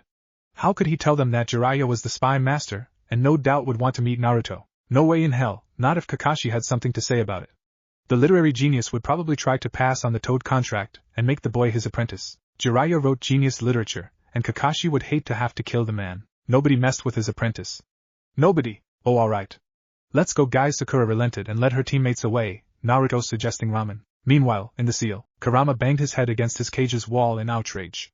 How dare that disgusting group of half-wits trick his moronic container into signing the contract? I should have killed them when I had the chance. The Kyuubi chastised himself, hating that he showed mercy all those centuries ago. Less than 100 years after Kurama was unsealed from his father, a group of fox kits stumbled into his napping place. Normally Kurama would have eaten them, but the kits called him Kurama-sama and worshipped him. It was nice after being alone and grieving, so in his infinite wisdom he taught them about chakra and how to speak human. Then they never wanted to leave. The first batch of the foxes were cute. The 20th? Not so much. But Kurama couldn't just kill them, it was too evil. So, he snuck out like a coward one night, and ran to the other side of the continent. Since then, they've spread like viruses. No matter how many he killed or threatened, they just kept popping up everywhere. When Mito sealed him, he thought he was free as her status was secret. It was the only good thing about being sealed like his pathetic siblings. Until now. Now, his idiotic container became their summoner and friends with his fan club's president. It was an outcry. Time to try to talk Naruto into slaughtering them. Yeah, maybe killing them at their source would work. Contented, Kurama curled up for another nap. Back outside, with Kakashi, after his genin left, the Jonin strolled into the hot springs bar and ordered the Gamma special as was the code. The bartender gave a subtle nod and soon Jiraiya was sitting next to him. Strangely enough, all the patrons left. Jiraiya-sama Kakashi lifted his glass. Jiraiya grinned, his words seeming to be bigger than Kakashi remembered. Oi brat. Sensei didn't tell me your team would be the messenger. Where's the kids? I've been meaning to meet my godson. The Sannin inquired. Kakashi lazily slid the scroll he'd been protecting over. They're occupied and we're on a schedule. Nonsense. I'll even pay for your team to sleep at the hot spring for the night. Heh, perhaps he could start summoning, or the Rasengan. Absolutely not. He's my apprentice, and as such I'll be teaching him the Rasengan. Kakashi bit back, affronted. Now you listen here, brat. There's an organization called Jiraiya started before he was cut off. Kakashi-sensei. Help Team 7 shouted as one as they bolted into the restaurant as one. A shark guy tried to eat us. All three sported minor wounds, Naruto having yellow-colored hands. Kakashi was alert and was about to order them to calm down and tell him exactly what happened. But then Kisame Hashigaki, notorious as ranked criminal, appeared in the doorway with different colored paints on his strange cult-like robe. The red clouds were a nice touch though, Kakashi admitted. Nobody pranks Kisame and lives. Nobody. Now come here and die like men. Of course Naruto would prank an S-class nin. Of course. Minutes before Kisame barges in the bar, Naruto dragged his disgruntled teammates through the town, following the faint scent of ramen in the air. Naruto, stop. You're making Pakumi sick. Sakura chided, and sure enough the tiny pug was green once more and threatened to hurl. Naruto skidded to a stop and held up the girl puppy. Ma, sorry Pakumi-chan. Let's be hip and cool as we search for the heavenly food. Pakumi pants and wags her little tail, drawing coos from Sakura and a nice smile from Sakura. Sasuke rolls his eyes. Let's just get food and leave. With that Naruto slouches and continues walking, channeling his Kakashi powers to the max. You say something? He asks while flipping out his book. Sasuke grows a tick. Don't change personalities. I know you heard me, Dobe. TSK, Sasuke-chan, don't insult your elders. I'm over 6 months older than you, Sasuke deadpanned. Details. Naruto waved his hand flippantly. Following his nose, the trio plus Nikin arrived to one of the top ramen stands in the world, ranked 5th in overall ranking. Naruto was not ashamed to admit he'd been hoping for a mission in the area just to taste such divine flavors. Only to stop at the horrid sight in front of him. The stand, that was supposed to be full of over 500 flavors, was closed. Sold out, come back tomorrow. SS sold out? How is the heavenly dish all gone? Naruto screamed mentally. A lone worker was sweeping the porch area and looked up with a gulp when a large wave of killing intent was aimed directly at him. Sir? The poor worker, a man no older than 18 who stayed a civilian for safety, asked. I apologize if this is an inconvenience. A rather large man who looked like a shark came in and ate every last bowl. And the tip was most generous. Do not worry though, if you like I could reserve you a bowl tomorrow? Naruto felt his eyes flash red and Pakumi started growling at the man. Sakura backed away as the oppressive aura filled the air, though Sasuke was too busy looking ahead. Dobe, isn't that the man?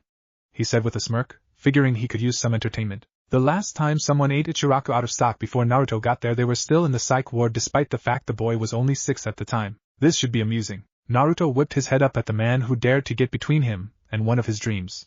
Stalking over to the man with intent, he shoved his finger in his face. Yo! Are you the bastard who took my ramen-sama? Well, are you?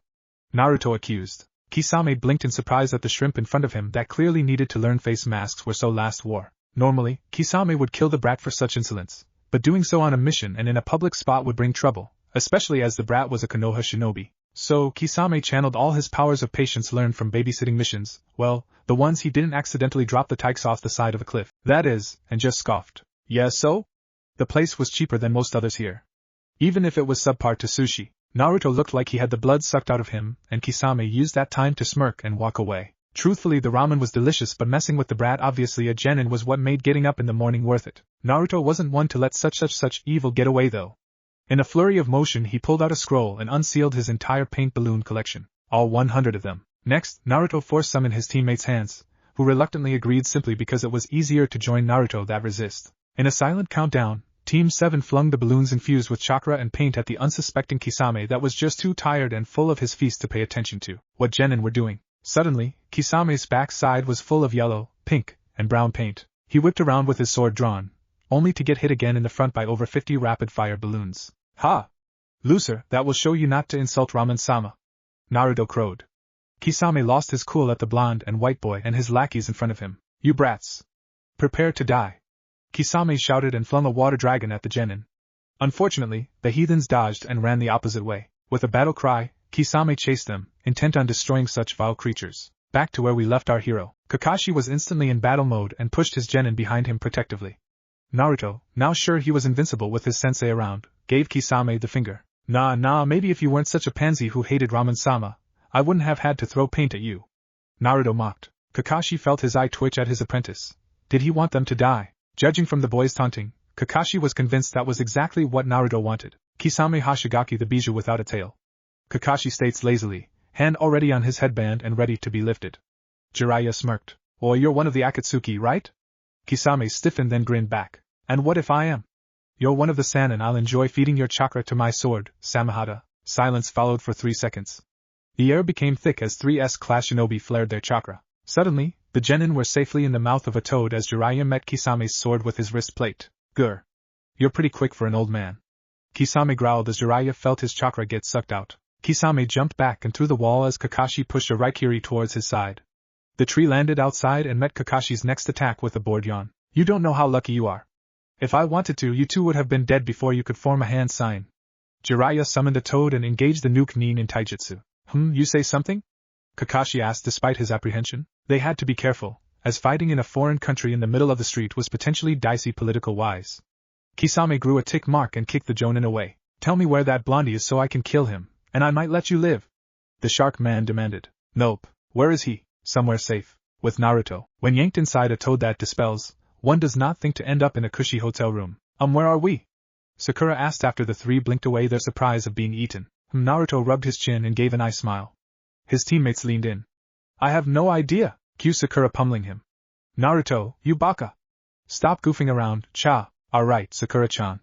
An explosion sounded outside and the 3 had to steady themselves with chakra. Pakumi was shaking.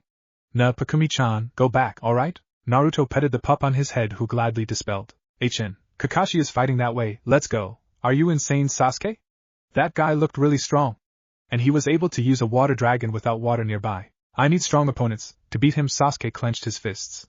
Naruto looked worried but gulped. Sasuke's right, we can't leave Sensei and that weird white-haired guy who summoned the toad to fight Fish Face alone. Come on, we can take him. With what? We barely know jutsu. Sakura pointed out.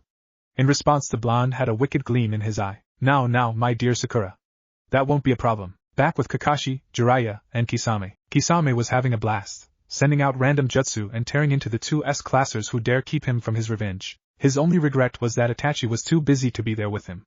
The man had suddenly run out of Pocky when they arrived in the town. With Itachi, said man was calmly eating his large hoard of Pocky at a safe distance outside town. When he and Kisame had arrived, his orange menace senses went haywire. So, like the fantastic shinobi Itachi was, he ran away in a dignified manner. I wonder what my foolish little brother is doing? I hear he got teamed up with the orange menace. Shoot. Don't worry, Sasuke, I'm coming. And thus the teen raced back to town, deciding that no matter how much he wanted to run away from Naruto on a prank war, that would hopefully result in either his or Kisame's death, his brother could not get caught in the crossfires. Back to the fight. Ha! The weak are meat, the strong eat. Kisame taunted. Kakashi had a deep gash on his arm and minor chakra exhaustion. Jiraiya wouldn't let them retreat as the idiot wanted to question the man about the Akatsuki. Oh, how Kakashi was tempted to abandon his morals and run towards his students. The trio stood at a standstill on top of a now abandoned house, when Kisame was engulfed in orange smoke. Kakashi was glad his mask hid his smirk as the shark nin coughed. The problem with shinobi honing their danger senses was that Naruto's pranks didn't seem harmful. In fact, Naruto could rig up a poison-filled trap that would make you sterile while whistling a tune. So when Naruto activated a very complex trap in the middle of battle, Kisame never saw it coming. The shark nin set his sword on the ground like he always did and tried to wipe the vile substance off his face while trying to use chakra to move through a sticky substance that adhered his feet to the roof. Yada! What a cool sword. Can I have it? Thanks. Naruto grinned as he popped up next to Kisame and darted away with the sword. Kisame mentally smirked as he was finally free and mostly clean, knowing that his awesome partner of a sword would destroy the gaki who dare touch Samahata, only to gape when the sword purred at the blonde and white. Give me back my sword. Kisame jumped towards the blonde even as the Sannin and Kakashi tried to get there first. A fireball from Sasuke blocked his path momentarily, and when it cleared, Itachi was in front of his target, a knocked-out Sasuke and Sakura by his feet. They were not needed in this conversation. Kisame, what are you doing attacking the Jinchuriki before it's time? Itachi asked in a slightly annoyed tone. Kisame gulped when his partner flashed his Sharingan. That brat pranked me and stole my sword. He's gotta die. The shark nin defended. Itachi suppressed a sigh at how complicated Naruto made things. Naruto. Itachi sighed and turned to Naruto. Said boy tilted his head. Give Kisame, my partner and very strong shinobi, back his sword and apologize. But it's mine. I stole it and it's mine, that's the rules. Naruto cried. With an eye twitch, Itachi threw the boy an Ichiraku coupon, left over from the days Naruto would try to prank him in the NBU failed, of course, and Itachi wanted him out of his hair. Give Kisame the sword and this coupon for 5 bowls is yours. Instantly the sword was back in the slack-jawed Kisame's hands and Itachi was relieved of the coupon. Let's go, Kisame. I tire of these weaklings. Wait. You're not going anywhere. Kakashi suddenly spoke after getting over his stupor. The copy nin always took it as his duty to stop his ex-underling. Jiraiya sent a toad tongue to entrap him, laced with sedatives. Unfortunately for him, Itachi burned the tongue before it reached him as he and Kisame disappeared in a murder of crows. Am I in trouble? Naruto asked as he looked around at the wrecked town below. No, Naruto, you're not. Grab Sakura and let's go. We need to get over the border before Kumo sends an investigation team. Kakashi sighed as he picked up the Uchiha. Jiraiya was ready to speak but Kakashi silenced him with a glare that reeked of don't waste our time. We have to hightail it out of here, Jiraiya then gave a goofy grin and proceeded to still talk. I need to talk to sensei anyways. I'll go with you back to Konoha. Who are you? Naruto squinted his eyes suspiciously. Who am I? Well, let me tell you. Yo. I felt crazy chakra that went kaboom. And now I'm here as your doom. Fool, you fool. Cut the Sannin off before he could begin. Landing nearby was someone nobody wished to meet in battle. Kirabi Killer B of Kumo, the Hachibi Jinchuriki. This day just got worse, hasn't it? A suddenly conscious Sasuke groaned. Kakashi was inclined to agree. Finally, on the road with Itachi and Kisame, we could have taken the brat there. Think about it, Itachi. I could have diced his legs off as punishment, and then we would be done with our assignment. Kisame complained. He refused to look at his sword, who seemed to think the Gaki should become his apprentice and future wielder. Never mind, the kid had to die for their goals. Even if his chakra and spunk made Kisame wish the kid wasn't a Jinchuriki. No, we will capture the Kyubi Jinchuriki when Leader-sama says it's time, no sooner. It would not do to tip off Konoha more than I already have before we are ready. Now come, there is a job for us. You'll like it, it has lots of fighting. Itachi dangled the temptation and his partner took it. Then what are we waiting for? Those Konoha shinobi were weak, I need a real fight. With that, 2 criminals walked into the sunset, ignoring the spike of Biju chakra in the town and various explosions. It was just another Tuesday in their profession. With Naruto, moments after Killer Bee showed up, Naruto had the distinct feeling that he should run, especially since he could hear Kurama screaming for him to do just that. If a giant, egoistical fox demanded him turn tail and run, who was Naruto to argue? Kakashi-sensei? He muttered. Kakashi glanced at his apprentice-to-be and gave a reassuring eye smile so false even Naruto noticed. Yo! Don't ignore the Killer Bee, or I'll turn you into diced meat. Fool, you fool! Sorry. We're just passing through, nothing to be worried about. Kakashi tried to tell the infamous guardian of Kumo the man, while appearing goofy, was not stupid. Sure. Then why is Mr. 9 looking mighty fine, wrecking havoc and causing a racket? Be countered. At this point Jiraiya butted in. The Akatsuki started it. The Sannin pointed out. This Akatsuki, who are they? We haven't been able to gather who they are besides the cloaks. Let us go if we tell you. Jiraiya bargained. Maybe. Tell me your information before I go all Commander Badass Mation. Be reasoned. Deal. Was Jiraiya's chipper reply. Kakashi resisted a facepalm as the next 15 minutes destroyed any hint of respect in Jiraiya beyond his books. So, we told you everything about this Akatsuki. Kakashi ventured once the explanation was over and B was unusually silent. I'll let you fools go, you fools. But... Kakashi cringed mentally at that last part. As number 8, I have an obligation, you see, B said, no hint of a rhyme in his stony features. An obligation? Jiraiya questioned. Yes. Mr. 9 is young but looks strong. I want a Jinchuriki battle. Jinchuriki versus Jinchuriki. Finally, the 8 will overtake the 9 in time. Lightning seemed to go off in the background, something the copy nin took a minute to admire, and Kakashi was about to protest and make a break for it with his still unconscious students and giddy-looking apprentice-to-be. Sure. I'll beat you. To first blood? He asked mischievously. Both Kakashi and Jiraiya blanched. Naruto. You're no match for him. You can't even summon its chakra. How do you expect to fight an experienced Jinchuriki? You say something, sensei? Naruto snarked back and Kakashi was white as a sheet. His precious student was literally asking to die. Kakashi wanted to say something more but B started rapping again. 1-to-1 we will fight. Count to 3 and I'll be right. I have no idea what that means but sure. Naruto said with great cheer. 1. The two said in unison. Jiraiya had a toad summon that took Sakura and Sasuke away, still unconscious. 2. Both Jiraiya and Kakashi had jutsu formed. 3/harem Ika Ika Yuri Jutsu. Was the twin calls. Kakashi saw a heavenly sight before blood loss claimed him. Idly, he noticed Jiraiya and Killer Bee going down with him like true men. Naruto looked down at his opponent in slight disappointment. Sure, his new variation of the harem jutsu was amazing, but to see 3 very strong shinobi go down was disappointing to say the least. With a sigh, Naruto summoned a bunch of clones to help carry his sensei and weird old man to safety, sparing a glance at the other Jinchuriki and giving the unconscious man a fist bump at Kurama's request. Meanwhile, in the seal, Kurama was on the ground of his cage, laughing harder than the time Shikaka was talked into wearing a dress by a human orphan the crazy Tanuki decided to raise. Apparently Shikaka would only let the brat call him mother as there could only be one father, thus, the little girl made him a dress, much to the other Biju's amusement. Come to think of it, Kurama thinks that was the moment Shikaka finally snapped. Putting those thoughts aside, Kurama popped into the linked mindscape he had Naruto create with the fist bump, not that the blonde had any idea it now existed, just long enough to mock his less powerful brother about his failure of a Jinchuriki. Maybe having this one for a host isn't so bad now. He associates with those foxes, he has to die. Grr, curse you Minato and your seal, Kurama mused before finally settling down for another nap. Imaginary Madaras don't impale themselves, after all. Back outside the seal, 1 hour later, the masked blonde stared at his still slightly sensei, completely ignoring the white-haired old man who asked him to use the jutsu again. Nay, Kakashi-sensei? Naruto asked after his teacher was silent following the explanation and gave his sensei a drink of water. Yes, Naruto? Any other laws of nature you wish to break? Kakashi growled. It's not that he wasn't proud of his student for beating his opponent through underhanded tactics. He was, as it was so shinobi-like it hurt Kakashi inside by its genius. It's the fact that it took him out as well. If anyone ever found out about Kakashi's defeat using a henge that wasn't even directed at him, he'd be doomed. So, how to handle this? Normally, when one did something that could potentially ruin Kakashi's hip and cool pervert vibe, a chidori to the chest was a brilliant method to deal with the problem. But doing that to his future apprentice and village Jinchuriki, not to mention his sensei's kid, was unethical. Ethics meant nothing to a shinobi, but appearances were important, and killing his student was a no-go. But the boy still blabbed. A lot. He'd no doubt tried to tell his teammates, or worse the Hokage, and Kakashi's reputation would be shot. So, sensei, what you going to give me not to tell anyone that you fell to my best jutsu? Naruto asked with a shit-eating grin. That made Kakashi pale. The brat knew his sensei's predicament, and was using their tactics lessons to capitalize on it for his own betterment. Kakashi Hatake was a proud father in that moment. Don't tell anyone and I'll teach you. Nope. Naruto cut him off. A shiver went down Kakashi's spine.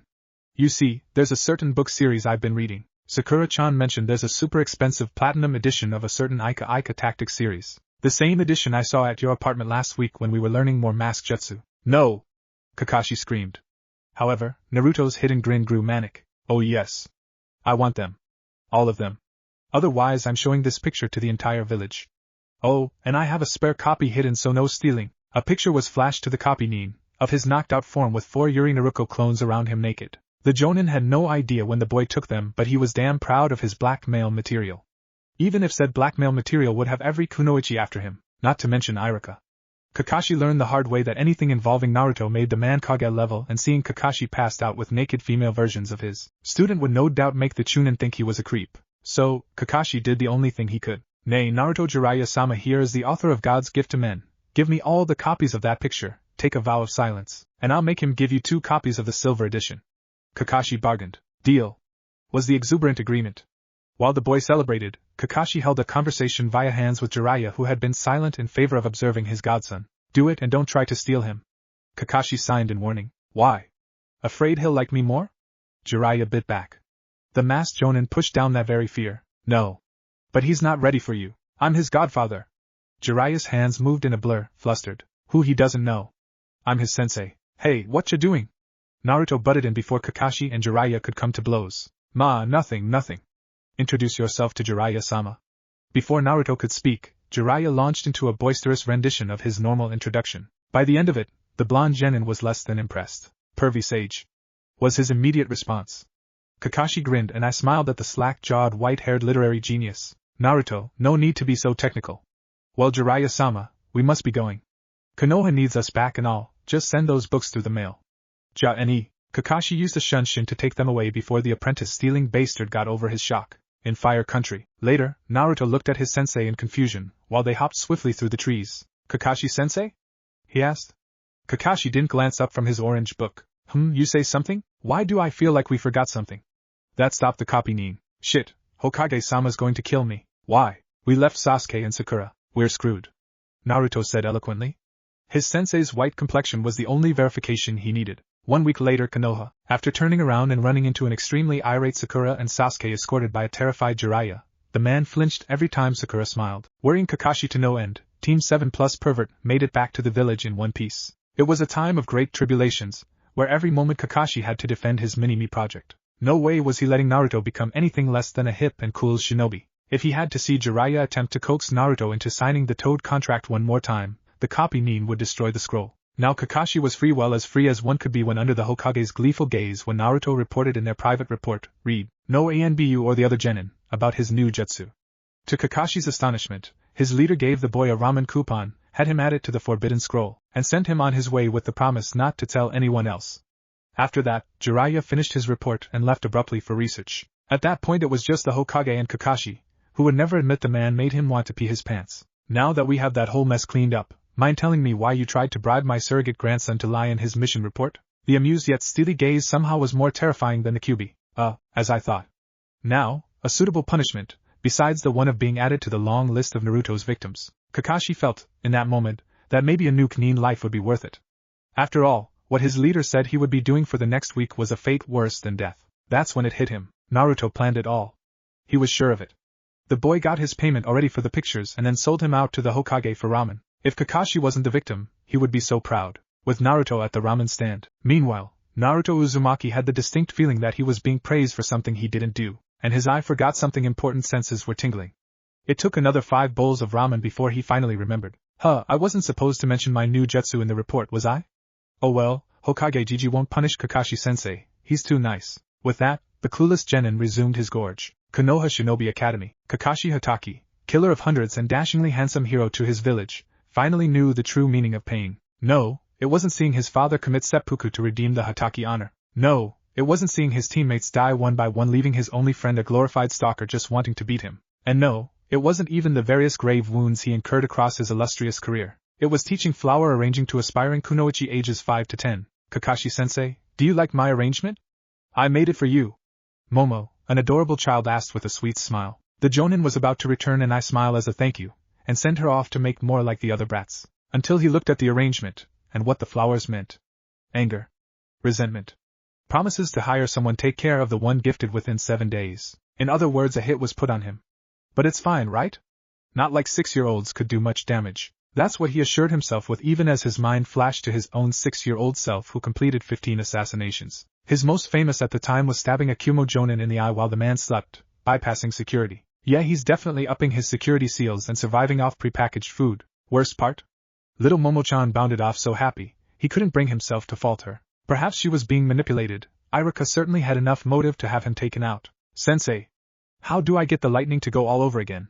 A high-pitched voice whined as chakra burst behind him. Ah yes, his adorable apprentice learning how to use child Kakashi's favorite jutsu, electromagnetic murder. A great way to stun or kill your opponent, but requires the ability to evenly disperse lightning chakra. Something his student was struggling with. It was day 2 of his hell, and 5 more days of watching these brats would kill him. He had barely a week before the exams, and somehow he was supposed to get Naruto ready for the test? And his other students, but they were content with clones and Pakken. He was about to answer when his shinobi senses kicked in and Kakashi jumped into the nearest tree, avoiding the onslaught of tiny hands holding a variety of arrangements. The monsters didn't know tree walking, so he was safe. But them staring at his masked face made Kakashi shiver.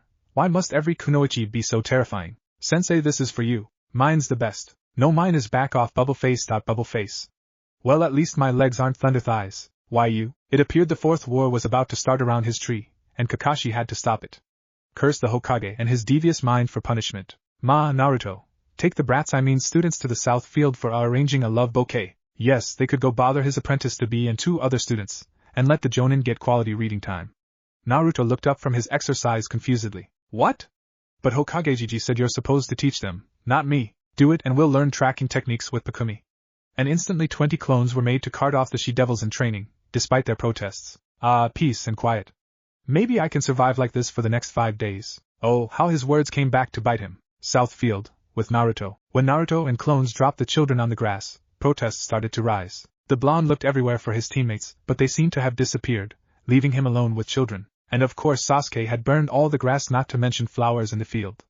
Meaning the lesson was pointless. If only he could just show the girls some jutsu or play ninja tag like with the Konoha Corps. Maybe he could get these kids to call him boss too. So flower arranging sounds stupid, he proclaimed boldly. Instantly protests arose. No, you're stupid. Yeah, why does Konohamaru-kun think you're so amazing? You can't even do that lightning jutsu, and my mommy says that jutsu is easy. Moegi-chan is stupid thinking you're so great. And where's the flowers? Hey! Shut up! Naruto shouted, losing his cool. Silence filled the air. That's better. Instead of flower stuff, we're doing here. Naruto trailed off, noticing that none of them had their kunai pouches and the only jutsu they knew was the clone jutsu, something he wasn't going to help with. Naruto let his eyes wander, grinning when his eyes met the tree line. Tree climbing, but we know how to climb trees, a girl Naruto remembered as Momo hesitantly stated. But can you do this? And up Naruto ran the nearest tree without hands. 10 pairs of eyes widened with stars as he jumped back down. Whoa! We could reach Kakashi-sensei this way. The only Akimichi girl shouted. Yeah. And then confess our love. A civilian Kunoichi cooed. No, he's mine. The Yamanake retorted. A 10-way glaring contest that was freaking Naruto out ensued before they turned on him. Teach us. They monotoned. Now the genin was regretting his decision. And then we lift our paws in the air and give blessings to our great Kurama-sama. Kuro chanted. The fox summons sat in the middle of a circle, the Kunoichi around him. O Kurama-sama, they chanted back. Yes, don't be afraid to raise your voices. Kuro encouraged. O Kurama-sama, the chants continued. Naruto sat on a nearby branch, attempting to read, but the chanting gave him the heebie-jeebies. He could feel his bijou shooting out wishes for death upon the fox, but at the same time the blonde couldn't help it. He found it adorable. After watching every girl get to the top of the tree within an hour, Naruto learned one important fact. Never underestimate a kunoichi with a crush. The whole time they were fantasizing about his sensei saying they were the best and accepting their flowers. It reminded him of his dear Sakura-chan with Sasuke, only more innocent, and no desires for marriage. But soon they all had it down, making the Jinchuriki equal parts nervous and jealous. They still had 2 hours before the class ended, and Naruto wasn't about to test his sensei's patience by bringing the girls back. So, he called for backup, but tiny girls with puppies resulted in the traitors abandoning him in the first 5 minutes. Thankfully, Kuro was more than happy to help. If only the fox wasn't teaching them to worship his bijou, not that they know it. The summoned creature kept what Kurama-sama was a secret. Repeat after me. Kurama-sama, we thank you for your bountiful favor. Kurama-sama, we thank you for your bountiful favor. The girls shouted back. O Kurama-sama, our lives are thanks to you. O Kurama-sama, our lives are thanks to you. When our hearts feel your claws impaling us, when your teeth bite our heads off, we know it's because we have truly earned your blessings. Now that was just disturbing in Naruto's mind, but the kids still went on. When our hearts feel your claws impaling us, when your teeth bite our heads off, we know it's because we have truly earned your blessings. All the genin could do was pray to Kurama-sama, since he seems to be a godlike figure? That none of the girls tell their parents about this. Soon, it was time to go, and Naruto used his brain for the first time to ensure he wasn't subjected to interrogation for attempting a coup. Nothing was supposed to be above the Hokage, not even Kurama-sama after all. The Kurama fan club is super top secret. Don't tell anyone or you'll panic, filled him, but Kuro saved him. You'll lose Kurama-sama's favor. The ambassador to our idol has spoken, vows of silence must be taken. Thank all that is Ika in this world that his summons seemed to think he was to be listened to and save the day. Okay Naruto-sama. They caressed. That's boss to you. He cackled and gave an eye smile. Back with Kakashi. Kakashi sighed contently. The sun was starting to set, his clones popped after his 2 non-apprentice genin learned their assigned parts. And no academy brats had bothered him. Hey sensei! A chirp behind jolted the jonin from his lazy reading. Gulping, Kakashi turned his head to see Momo smiling at him in the tree, with all 10 girls at various levels, some hanging upside down by chakra. Naruto was giving him a sheepish eye smile with a snickering Kuro team on his shoulder. Nah. Are you? Too? He growled. His soon-to-be-dead future apprentice gulped. And Masai, you say something sensei? Girls, you may leave. Me and my adorable student need to have a talk about what is appropriate babysitting behavior. And instantly Kakashi had used Shunshin on the pair, stopping when they reached training ground 7. Shrieks filled the evening air. Meanwhile, on the road to Konoha, a certain red-headed psycho could be seen walking towards his target, bloodlust making his team queasy. All but the boy wished to turn back, but they couldn't. Suna had to pass the exams, to destroy the leaf once and for all. Mother soon. Soon you will have blood. Gaara rasped. And finally, with Danzo, please don't make me do this again, Danzo-kun. You know how I hate punishing you. Irika chided in the dark of T&I. You'll never make me talk, boy. You hear me, Sarutobi. I will fix Konoha from the shadows. I did what I had to. The roots will cleanse the tree. A one-armed Danzo was so done with this shit. Stuck in here for days. All because Hiruzen couldn't handle him doing the best thing for Konoha. Hey, I guess I have no choice. You brought this on yourself. If you just tell us how to deactivate the curse seals we could talk. Help us help you. Never. Danzo sneered. He resisted an eye roll as the upstart Ibiki fool was clearly better at interrogation came in once more. He just had to bide his time until the roots not captured freed him. Then, he could make Konoha in his image. With Tenzo, days before Chunin exams, Hokage's office. Team 7 was not an ordinary squad, not by any stretch of the imagination. In fact, in Tenzo's expert and most humble opinion, Konoha's Genin Squad 7 was the oddest bunch of lunatics he had the displeasure of observing. Red, sanction stalking. First, there was their sensei, a man in his mid-20s who promoted porn to preteens while teaching them to kill in unique ways. This is excluding his rather strange obsession with creating a miniature version of himself without waiting for a biological child to grow up.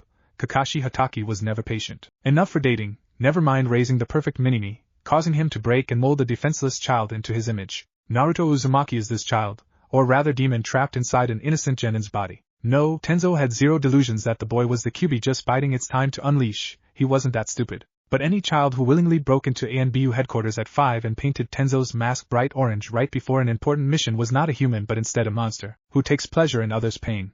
Tenzo refused to admit he held a grudge, and instead would point out that Naruto's yearly doctor appointment fiasco, and gaining an affinity from lighting supported his claims. Seeing the boy let a kitsune summons of all creatures lead academy students and worshipping his biju was just a bonus for his reports. The other two members of Team 7 were less obvious in their insanity, but would qualify for the same cell in a mental hospital as their sensei and youngest teammate. There was Sakura Hirono, a repressed kunoichi who fought an inner battle of being a prim and proper lady in order to marry above her station versus exploring her more wild desires.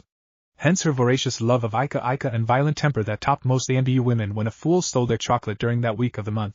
Finally, there was Sasuke Uchiha, the only one Tenzo felt the least bit sorry for, not that it changed his assessment. The boyo excuse him, the Avenger studied too hard in the academy on subjects he had no business studying. He graduated, was, unfortunately, put in Kakashi's care, and proceeded to stand up for his beliefs of not reading smut. Tenzo had an inkling of respect for this until the coward gave in after one measly day of Kakashi-senpai's torture. At that moment Tenzo lost the respect, as he himself survived 5 years of it in ANBU with the man before he was dubbed a lost cause. Surely the Avenger could have lasted even a day. So to conclude, Hokage-sama, I formally request the entirety of Team 7 to be committed to the psych ward for thorough testing. Tenzo plopped down a complete 500-page packet with his observations color-coded by severity, and any broken rules and laws were properly bolded with an accompanied picture or witness testimony. Tenzo was quite proud of his work, if only his squad would stop sending him odd looks at squad dinners. Denied, the Hokage replied in a bored tone and set all of Tenzo's hopes and dreams on fire. Hokage-sama, I beg of you. The ANBU captain tried to beg only to be cut off by a glare. No, Tenzo, Team 7 is set to rake in millions for us through the Chunin exams. I had you watch them, yes, and I originally believed their particular brand of genius crossed into insanity. Genius? Hokage-sama, what they are a squad of geniuses, the next Sannin, I'd bet.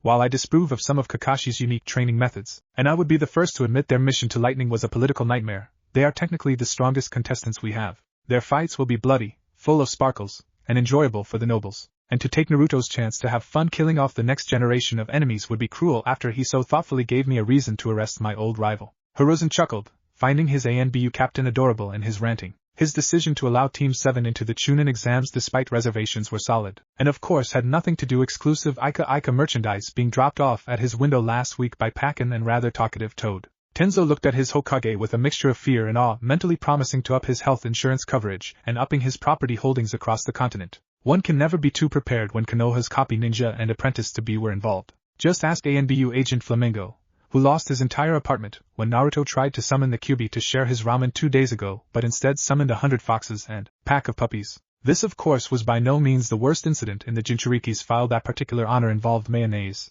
an escaped S-class criminal, and Konoha's ramen supply. You understand, Hokage-sama? He finally said.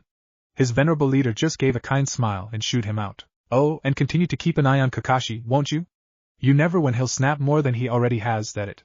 The Hokage chuckled. As Tenzo walked down the hall, the man who survived 2 psychopaths found himself wondering if he could survive the particular psychosis known as Kakashi Hatake. Most likely not. With Irika, same time. Oh, please, Irika-sama. Just teach us. Teach us your ultimate jutsu. ANBU agent Flamingo cried out in earnest. Said Irika-sama was just trying to grab his groceries before he spent a satisfying evening grading. Eh? You mean my water style, water wall? Irika asked while dodging several ANBU members who continued to try and take his groceries from him. One particular ANBU found it prudent to fan the academy Chunin as he walked, thoroughly freaking Irika out. No! Several frantic voices cried. Snickers of that's his best jutsu? Echoed, only to be silenced by an indigent snort. No, Irika-sama.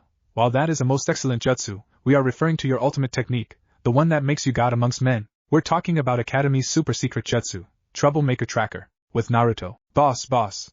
Teach us how to walk on water.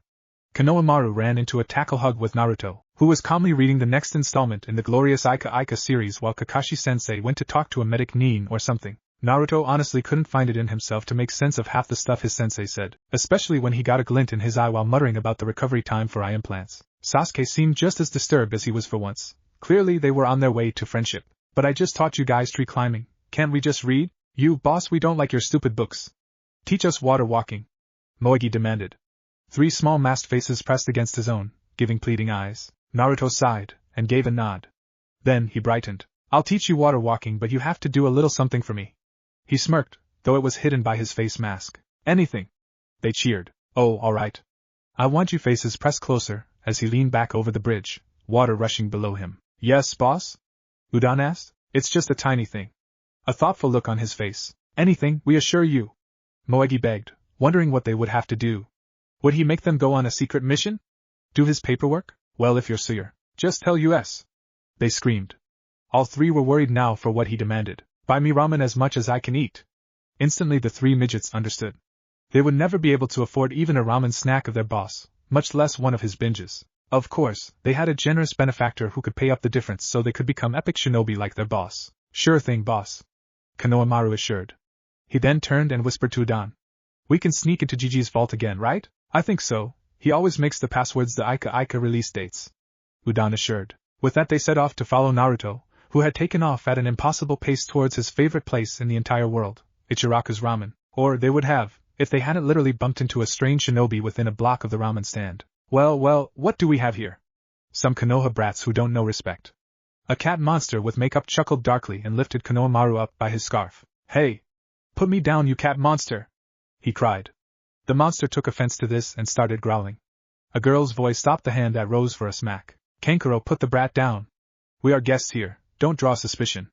A kunoichi from the same village, Konohamaru realized based on her headband, scolded. Her outfit was strange, with a giant fan on her back and hair that just screamed angry. Come on, Temari, just a little lesson of a street urchin won't hurt. Nobody would him either, I bet. Konoha always did breed like rats, what's one less brat? No, now set him down before the one known as Temari was cut off by Naruto arriving. Hey! Get away from my minions, Suna and Ain! An enraged, red-eyed Naruto stood at the end of the sidewalk, clones already ready. 3 of his summons had their teeth bared, thirsting for blood. Boss! Moments before, Naruto had reached the place that sold God's gift to mankind in a torrent of dust and shouts. Tucci had greeted him as always, and I spared him a smile. Ah, young Naruto, you're back. I didn't expect you so soon, not after you and your summons paid my bills for the next year a couple of days ago, Tucci said even as he prepared his favorite customers regular. Naruto had been so kind to have his ANBU friend Flamingo, poor sap, really, being named Flamingo of all animals, pay for him and his summons meals after poor Naruto got scooped up by his sensei for training. He did wonder why Flamingo flinched every time Tucci waved at him now. He gave good customer service, right? Ah well, you can't please everyone, he supposed. Well, my minions said they treat me to all I can eat if I teach them water walking, so lay them on me. The masked boy cheered. Now, here Tucci had a problem. On one hand, he knew he'd get paid one way or another. On the other hand, he wanted to see the money first, considering the source was 3 9-year-olds who liked to sneak around in square boxes. You could see his hesitance. Oh well, Naruto. Before that, could you maybe bring them here? I wouldn't want them to run out before paying you, you see? Naruto hummed, then gave a very Kakashi-like eye smile. I gotcha, Tucci. Ma, where are my minions anyways? I could have sworn they were following me. With a grumbled sigh he left his measly completed 20 bowls, intent on dragging the brats back so he could feast after his long fast of 20 hours. Summoning jutsu, he called, summoning Pakumi, sure, Shiba's little pup, and Kuro. The 3 looked happy, though Kuro seemed miffed the puppies were called with him. Hey! What's the deal making me, the great Kuro-sama, work with the mutts? The fox whined. Pakumi took offense and yipped as she licked her master's hand. Kuro-sama, be nice. Pakumi-chan and Shiba-chan need to learn how to track, and Kakashi-sensei says I should summon them constantly to do so, Naruto said obliviously, completely missing the fact Kakashi wanted him to bond to the pack and forget the foxes. Something Kurama wanted to, not that Naruto would notice. Now we need to find my minions. Pakumi, sure, Kuro, track. The 3 set off at the command, their contract masking their hatred for one another momentarily. They each stiffened at the smells of fear coming from Naruto's minions, and ran faster. Naruto kept along at their pace while his confusion at the urgency caused him to summon clones. Kakashi-sensei always said to flood your enemies and slaughter them mercilessly before asking questions. After all, what Naruto saw as he turned a corner chilled his blood to ice. Hey! Get away from my minions, Sunan! In enraged, red-eyed Naruto stood at the end of the sidewalk, clones already ready with kunai. His summons had their teeth bared, thirsting for blood. Boss! The three shouted in relief. How Naruto wanted to kill the cat monster who threatened his minions, but the guy dropped Konohamaru in fear, letting them dart behind him. And now hold on. We didn't know they were one of yours, okay? Let's just talk this out. Our villagers are allies, right? The girl who Naruto thought had too much hair tried to reason. Briefly the Jinchuriki felt pride at how much he scared them, but the fact that his minions were halted in their mission to feed him a buffet stopped the feeling. Yeah, allies. The male said, or at least Naruto thought it was a male. Boss, he grabbed me after I bumped into him. I apologize too. Konohamaru promised. The girl is Temari, and I think the guy's name is Cat Monster. Naruto gave a soft eye smile and gave a thumbs up. Don't worry, Kono, I've got this. The masked genin turned towards his enemy. We're not allies, not when you hurt the Hokage's grandson, Cat Monster, he replied petulantly to the Sunanin. Cue the indigent squawk from said monster. Why you, that's it? You're not going to use crow, are you? Temari warned. He didn't reply, instead letting the bandages unravel, much to Naruto's confusion. Kuro, run and get Kakashi-sensei, he ordered, and the fox looked indignant. Kuro opened his mouth to argue but was stopped by the arrival of a swirl of sand that morphed into another male. Kankuro, Temari. A monotone voice came from the boy, his hair blood red, smell matching. Pakumi and Sure quaked so hard they left for home, not that Naruto could blame them. The new guy made even Kurama quiver. I am not quivering, I am preparing to rip my crybaby little brother into 1,000 pieces. Let me out. Shikaku! Kurama protested in a scream, making Naruto wince. Shikaku? Who's that? Only the most insufferable weakling. He's what you call the Ichibi, and I only find your damn foxes more insufferable. Naruto decided that before his furry friend let another rant loose, he'd try a Kakashi-sensei method of stopping it. Ma, you say something? He mentally smiled. That's it, fleshbag. Get the hell in here and die like the worthless human you are. When I'm finished, the blonde cut off the link hastily and focused on the conversation. Chigara? Hey, nice day we're having, huh? The newly named Kankuro greeted. Kankuro, shut up before I kill you. There was that monotone voice again. Alright, your mother wants you dead. Gaara said aloud. Naruto stared back before deciding the guy needed a hobby. Your mother can't have my blood, but I could let her have an Ika book? Naruto offered, missing the facepalm his minions and the other Sunanin gave. Well, we're gonna go now, boss. Moegi stuttered out, not wanting to see her boss killed. Dragging along her friends, Moegi ran with the intention of finding help. She just hoped Naruto lasted long enough for said help to survive. Naruto didn't look at their departure, now intrigued. He pressed on, letting his face lose the demonic chakra. In fact, here's a copy for you too, my gift. After all, Kurama says you have the Ichibi, right? Well then, we're family since I hold the Kyubi, and family sticks together. I'm Naruto Uzumaki, future Hokage. Naruto said bluntly and held out a book. Gaara and the siblings looked on in shock, though for different reasons. What's your name again? Temari and Kankuro were shocked that they actually ran into Konoha's Jinchuriki, and that the supposedly strongest of the 9 was not insane like their baby brother. Kankuro vowed to stay away from the little psycho, because anyone willing to talk to Gaara was a few screws loose, while Temari wanted desperately to interrogate everyone on where Suna went wrong to not get a Jinchuriki like Naruto Uzumaki. Gaara, on the other hand, had never had a gift really, especially not one given with a happy aura. He watched the book carefully, as if ready for gas or explosions to go off. It never did, to his hidden surprise. What confused him more was how happy this boy, this supposed carrier of the Kyubi, was compared to him. Why did Gaara not get this happiness? He had to know, and killing the boy, this Naruto Uzumaki as he introduced himself, would not give him answers yet. I am Gaara, he said tonelessly. Naruto cocked his head to the side, wondering if the boy would take his gift. Well then, Gaara, don't you want the book? It's the best, yada I mean ma. A sand trickle cautiously grabbed the offending item. Ika. The Suna Jinchuriki sounded out. Something in the universe clicked as he, or rather, his sand, opened the novel, reading the first page. For no longer was Shikaku and him fighting for control. For once they both agreed, they must finish this story. Kankuro and Temari felt an odd sense of dread mixed with relief. Naruto just continued his novel where he left off. Later that evening, Ma, my cute little apprentice-to-be. Don't you want to be just like me? Besides, eye surgery barely hurts. Kakashi half pleaded, half ordered. He pulled his future apprentice, trying to dislodge the boy from his doorway. No hospitals. You'll never take me alive.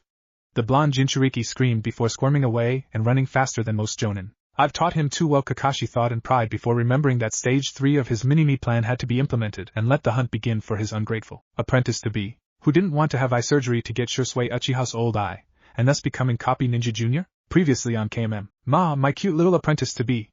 Don't you want to be just like me? Besides, eye surgery barely hurts.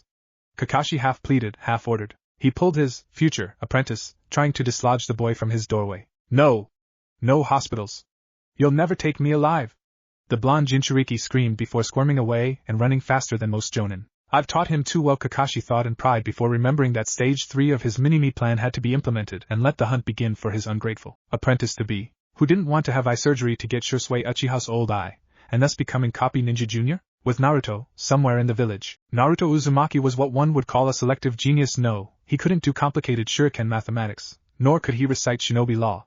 His strengths lied elsewhere. When the situation called for it, Naruto was able to outsmart the geniuses of old, proving that book smart didn't always mean victory, especially when the topic in question was evasion to save one's own life. In that topic, Naruto Uzumaki, insane blonde Jinchuriki and apprentice-to-be, of Kakashi Hatake, excelled like none other. You'll never catch me alive, Kakashi-sensei, said insane blonde shinobi bellowed while roof hopping. Just stop running, Naruto, you know I'll get you eventually. Don't you want to be just like me? I could even teach you the Chidori for the exams. It's just one night in the hospital, nothing bad. Kakashi called out sweetly. Naruto paled and dodged another round of shuriken laced with sedatives mid-jump and summoned his best friend at the moment. Kuro, I choose you. The black fox appeared in a huff. I told you, it's Kuro-sama and I chose you. You may contain the great Kurama-sama, but I'm ahead of you in the fan club. The fox summons griped even as he called for the Kurama-sama protection squad. These elite fighters had been assembling for centuries to protect their lord and master, and now were expected to ensure the vessel of their lord was protected at all costs, even when the one attacking was an insane Kakashi Hatake and his Niken. Arahihi, sorry Kuro-sama, but this isn't really the time. Kakashi-sensei went insane and now wants me to go to the hospital. Naruto cried and jumped over a civilian food cart, not looking back when it crashes to pieces. My cabbages! Was heard across the village of Konoha that day, full of grief and anger. Fine. Kurama-sama Protection Squad, unite! Kuro ordered, and 5 beefy foxes of unusual sizes created a barrier between Naruto and the psychotic Kakashi. Summoning jutsu! Kakashi shouted out, his Niken tackling the foxes. The larger beings grunted and snarled, throwing the mutts off them. Jutsu flied, Naruto cried, and some roofs caved in. All in all, Konoha was becoming a war zone. Before 5 minutes passed, every summon animal was dispelled and Kakashi needed a chakra pill. Soon the ANBU would get involved, and that was something Kakashi couldn't allow. Well, it was more like he couldn't let the goody two-shoes Tenzo get involved. His former kohai would go on and about the ethics of forced body modification on a 12-year-old. Bah! They're shinobi, who needed pesky things like ethics or morals? Nobody, that's who, at least in Kakashi's not-so-humble opinion, and thus the only opinion that mattered in this case. Besides, the Hokage signed off on it, and that was good enough for him. Electromagnetic murder. Naruto called out, aiming the shockwaves at the ground covered in fresh puddles. Effective. But Kakashi could see through his cute little apprentice-to-be in a heartbeat. With a subtle genjutsu borrowed from a random Kiri shinobi, Kakashi guided his apprentice to the training grounds where he unleashed his secret weapon, ramen. While he was not a rich man, per se, the genius inside Kakashi saw the, genius in having an emergency supply of ramen laced in sedatives for when Naruto resisted his plans for the perfect mini-me transformation. He had suspected he'd need it when he drafted Naruto into the ANBU after becoming a jonin so that he could have a tattoo like his sensei, not for something as simple as an eye upgrade. Honestly, teenagers these days. However, he unsealed the storage scroll with the ramen containing enough sedatives to take down 5 elephants. Naruto would be out a good day at least, just enough time for the operation. Oh, Naruto, Kakashi saying, I'm sorry for wanting to take you to the hospital, I mean the bad place, he corrected when his apprentice flinched. How about some ramen to make up for it? Here Kakashi held out the bowl and the genjutsu addled genin ripped it out of his hands. Yet another reason the jonin wanted his apprentice to be to get the eye. It would enable the boy to see through and knock away genjutsu like the one he just fell prey to. While only AC rank, the suggestive type genjutsu Kakashi just used made the user easier to manipulate, and took away their sense of survival, something shinobi needed. So, as he watched his sensei's son and mini-me sway and fall into his waiting arms asleep, Kakashi Hatake took comfort in his own deluded rationalization that in the end Naruto would thank him, right? One day later, Konoha Hospital. When arriving with a drugged-up Jinchuriki for a major surgery no longer made the medic needs bat an eye. That's when Kakashi was sure they needed some serious vacation time with the therapist. Now, after a successful surgery, Kakashi only had to subdue the enraged Kurama trying to leak chakra 5 times. Naruto lay bandaged and sleeping peacefully. It was so adorable, the left eye now being just like his own, minus the scar for now. Kakashi looked at his apprentice to be in pride, knowing he just had a few more steps before he outdid Guy in all aspects, and ensured the way of hip and cool survived his name, joining the memorial stone. If only his apprentice would wake up. The exams started in 2 hours and they were the one event the Hokage would not tolerate Naruto being late for. If the genin stayed asleep much longer, Kakashi would have to cover for him. And if there was one man Kakashi dreaded being in the same room with, it was Ibiki Marino. The man was a sadist and the first proctor. So Naruto had to wake up. Hataki-san? Would you mind filling out some forms? Just the standard S-class secret acquired from forms, and we'll go over aftercare for Naruto-kun. A rather chipper nurse spoke from the doorway. Kakashi gave her an eye smile but kept reading. Ma, I'm sure the forms can be done later, and I've had an eye transplant before, they're not difficult to recover from. He replied nonchalant. The nurse took offense to his response, and the room became colder than the land of snow. You, Kakashi Hataki, got your eye in the middle of war, and still have problems with chakra drain because of the way it was put in and your misuse of it. Now you will come fill out these forms and listen for once in your damn life, or I will rip that eye out of your head and replant it without sedatives. Eye clear? The nurse glowered. Yes, she was the one often tasked with dragging him to the operating room when he justifiably tried to leave. Best not anger a kunoichi capable of dragging you by the ear despite being weaker and shorter than most genin. And Masai, why yes ma'am, he said and left to do the responsible thing. Too bad Naruto chose to burn through the rest of the sedatives in his system and wake up right then. Konoha's Chunin exams would never be the same again. With Naruto, waking up was never one of Naruto's strengths, especially when the genjutsu he was subjected to, not that he knew, made everything fuzzy. But one thing that Naruto could always tell was when he was in the hell known as the hospital. Gah! What am I doing here? Gotta get out before the demons find me. No shots, not today, not for the future Hokage. Naruto babbled on while tearing off every scrap of bandage including the mass around his left eye. He grabbed the various gear and clothing items, throwing them on haphazardly and bolting out the window, idly wondering why he could see so much better. He'd asked Sensei when he saw him before the test. No doubt his team was waiting for him. Inside the seal. Damn you Kakashi and you Minato for sealing me in this brat. Kurama raged. He couldn't believe it. His container, a holder of the Sharingan, he had celebrated the demise of that horrid clan, and was happy they weren't around, thank you very much. But now his pathetic vessel had the means to subdue him, Kurama the Great. What's next, chakra chains? Kurama shuddered at his dark mind and drifted off to that nightmare. Konoha's Shinobi Academy. Sakura and Sasuke looked at their bumbling idiot of a teammate from behind Ika, horrified. Sakura was ready to barf, wondering how the heck Naruto was related to Sasuke enough to get the Sharingan. Only Uchihas and Kakashi-sensei could use it, and there's no way Naruto had some Uchiha give him their eye, right? The way it only opened in one eye fully formed was disconcerting, but Sakura planned to research the hell out of it. Sasuke dropped his book and stared dumbstruck. Hey guys, what's wrong? We still have half an hour, I'm not late. The blonde rubbed his head awkwardly, blinking the bright sun away. Naruto, what the hell did you do? He growled. What do you mean? He asked innocently. Cue the twin face palms. Your eye, Naruto Baka, how did you awaken the Sharingan? Sakura demanded. Naruto stared in confusion. Huh? I don't have a Sharingan. Quit denying it, it's stuck inside your head glaring at me. Sasuke retorted. Sakura sighed, sensing an argument. The sun hung high, signifying they barely had enough time to get to the room, and she desperately wanted to become a Chunin and get away from Kakashi-sensei. Here, look. She brought out a mirror, letting Naruto stare blankly into it.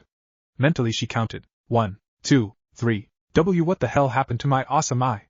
I can't have a Sharingan. Ibiki Marino felt a shiver run down his spine as he practiced his evil smirk number 2 in the staff room's mirror. Previously on Kakashi's mini-me, Sakura and Sasuke looked at their bumbling idiot of a teammate from behind Ika, horrified. Sakura was ready to barf, wondering how the heck Naruto was related to Sasuke enough to get the Sharingan. Only Uchihas and Kakashi-sensei could use it, and there's no way Naruto had some Uchiha give him their eye, right? The way it only opened in one eye fully formed was disconcerting, but Sakura planned to research the hell out of it. Sasuke dropped his book and stared dumbstruck. Hey guys, what's wrong?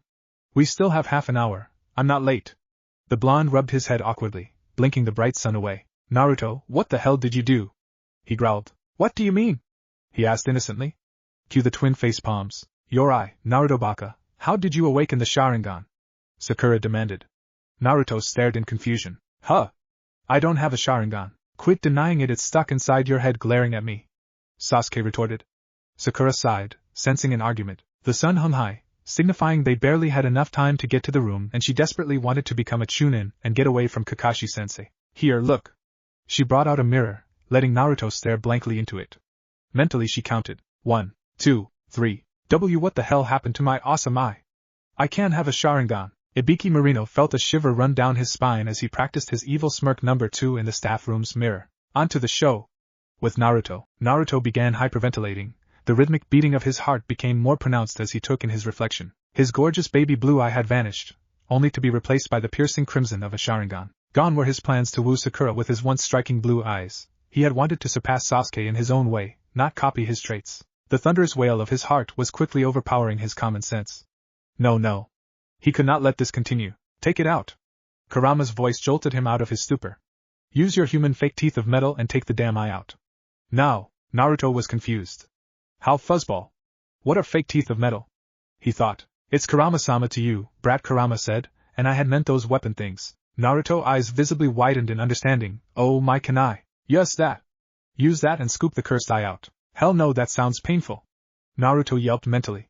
The very idea, he shuddered.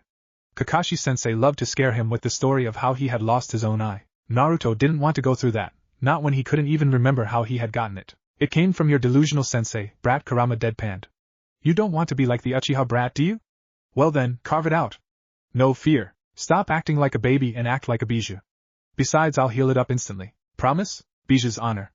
Kurama said.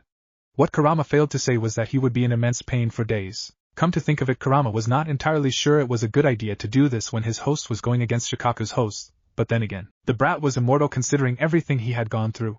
He'd survive probably. With a resigned gulp, Naruto took a kunai out of his pouch and raised a shaky hand towards his face. With a deep breath, he readied himself for the pain to come. No worries, right? Kurama would heal him up and he would be able to look for his eye later. If he found out that Kakashi-sensei had done this, he would be buying Naruto 1,000 bowls of ramen. Meanwhile, in Konoha's hospital, Kakashi Hatake collapsed in relief that he was finally done with the damn paperwork. He couldn't wait to take his cute little apprentice to his exam, and of course if he educated him about the benefits of said amazing eye, there would be nothing wrong with that. Then a vision of him bankrupt and sobbing over empty ramen bowls struck him like a lightning bolt at the cliffs. It meant nothing, right? Back with Naruto. He brought the kunai up to his eye in a single smooth motion. Naruto was ready for this. Ready to be free. Just before he could commit to the action, a kick to the stomach and a hand twisting the knife out of his grasp stopped him. Yoch! He wheezed in pain. While looking up to spot his attacker, tears began to well in his eyes. Naruto saw a panicked-looking Sasuke. You idiot! Sasuke said. His voice dripped with pure unadulterated venom. You do not ever treat a Sharingan with such disrespect, but I have to get rid of it. Naruto protested. You will, after the exam. At a proper hospital, quit flinching, it's just a word. Sasuke gripped his hand tighter and motioned Sakura to grab Naruto's other arm. For now you will keep your headband over the eye so it doesn't kill you. You must protect it with your life, or I will end your miserable existence. Clear? Sasuke looked winded at the longest sentence he had likely said since he learned to scowl, and even Sakura looked surprised at his passion. Sure, Sasuke. Naruto would never admit Sasuke scared him at that moment. He focused instead on ignoring Kurama's enraged yelling about being a wimp. And the old Sasuke was back. So much for communication. The trio made their way inside. When Naruto was messing with his headband, it slipped up right as they came upon the henged Izumo and Kotetsu. He blinked in surprise and shrugged. Hey Izumo, Kotetsu, Naruto called out. Their jaws dropped at the sight of the infamous orange menace with the Sharingan. You're on the wrong floor, we need to go to floor 3, remember? Are you guys trying to take the exam again? Naruto ignored the mass of now grumbling genin and his teammates, continuing up. Shoot, Ibiki's gonna kill us, Kotetsu said. Izumo gulped loudly. We were supposed to keep these losers away from the test, so he wasn't surrounded by maggots. They could only look on as the genin teams trailed behind Team 7, the most infamous team in Konoha at this point, to their rather violent boss. Maybe he won't notice? Izumo suggested. Kotetsu could only deadpan at his best friend as if he was a delusional maniac. With a sigh, he used a shunshin to take them to the proctor room, knowing it could be their last day on the planet. Outside testing room. Didn't Kakashi-sensei say he would be here to send us in? Naruto asked. Sasuke sighed, Sakura following. They had hidden in the hallway while they watched other genin rush to the entrance of the exam room. Sakura insisted they let the cannon fodder take any traps, and successfully avoided Naruto's so-called eternal rival. Finally, they reached the door only to find no sign of their sensei. They were at the door with no sign of their sensei. Great, he's late for his own team's test, Sakura said. She was less than impressed with her sensei already. At this point, though, she just needed to make Chunin and transfer to a new squad with Sasuke. My cute little genin. Have you little faith in your sensei? Speak of the devil and he shall appear in a slouch. None at all, Sakura deadpanned. Sasuke said. It translated roughly to no way in hell. Of course, sensei. And then there's Naruto. After you buy me ramen for the stupid eye, that is. There were his shinobi tactics. Naruto mentally high-fived himself for that one. Kakashi looked heartbroken that his genin were so cold. And Naruto, you wounded me, my apprentice-to-be and technically other genin. Aren't you liking your new weapon of death?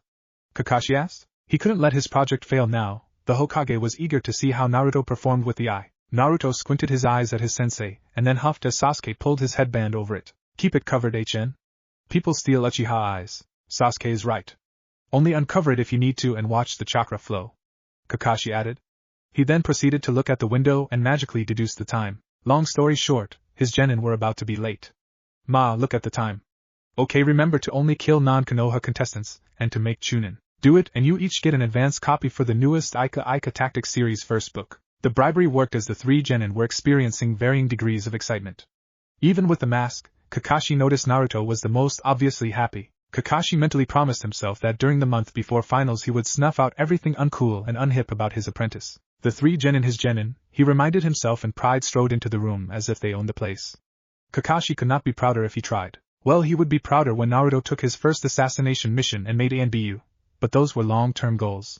For now, he was proud. Time for Ichi Ika. Kakashi, you deserve it. Inside the testing room. Stepping inside the testing room with all the killing intent took the entire Team 7 back to the many times when Kakashi hit them with his own killer intent at random times. Training, missions, the hot springs, though that one left Kakashi in the hospital when the kunoichi felt his killing intent from over the wall and got annoyed. However, the current level was their sensei on a good day, and thus could not faze them in the slightest. Sasuke and Sakura did the smart thing and casually pulled out Ika in hopes of drowning the masses out. Naruto, though, guys, think Kakashi-sensei would train them to use killing intent better? They're kinda weak, Naruto said. He gave a closed-eye smile, missing Sasuke and Sakura gulp knowing that everyone heard them and would now be out for their heads. Even the other Konoha genin were slightly red with bloodlust. Oh, a little Konoha baby trying to sound tough? A mass of bandages was in Naruto's space. He blinked as his single eye met another single eye. The shinobi had an unfamiliar headband with a music note. But his aura was darker than Naruto expected to feel. But he wasn't Kakashi Hataki's personal student for nothing.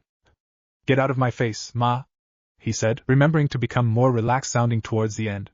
My team is going to squash yours. The foreign shinobi looked ready for a fight, but a large pop in the back of the room stopped a bloodbath. Silence, you maggots. A harsh voice echoed in the suddenly silent room, surrounded by dozens of chunin in gray uniforms, including a nervous-looking Izumo and Kotetsu, was a man Kakashi had warned his team about several times over the past couple of months in a subtle manner. Ibiki Marino, sadist extraordinaire. Naruto's eyes widened in fear.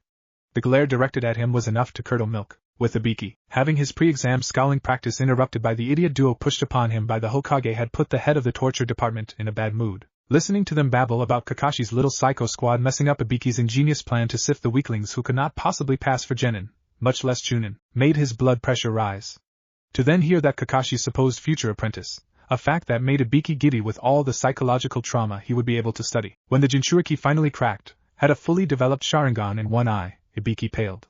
The implications for his sanity if this was true, but no, there's no way Hokage-sama would let Naruto Uzumaki of all genin receive one of the recovered Sharingan. Those were set to be given out to important shinobi who could keep them secret, mostly ANBU. Not genin who would probably scrape by with a pass to chunin after all. He was the luckiest bastard Ibiki had ever had the displeasure of meeting. Ibiki Marino hated his village's Jinchuriki.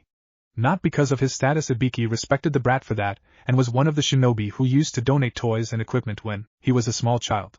In fact, Ibiki used to look forward to Naruto Uzumaki joining the shinobi forces and considered becoming a jonin and sensei to him. That all changed the day 6-year-old Naruto broke into his office and stole his most precious possession, all for a bet with the Hokage. Now, Ibiki couldn't stand him, and the fact he might be given an eye capable of copying any technique, thus becoming an even greater menace, was not something Ibiki could handle. So, with the snarl he learned from his mother, Ibiki punished the chunin and started their epic entrance. He absolutely did not make his underlings practice for hours. Seeing Naruto pale at his call-out made bloody rainbows and mutilated unicorns come to Ibiki's mind.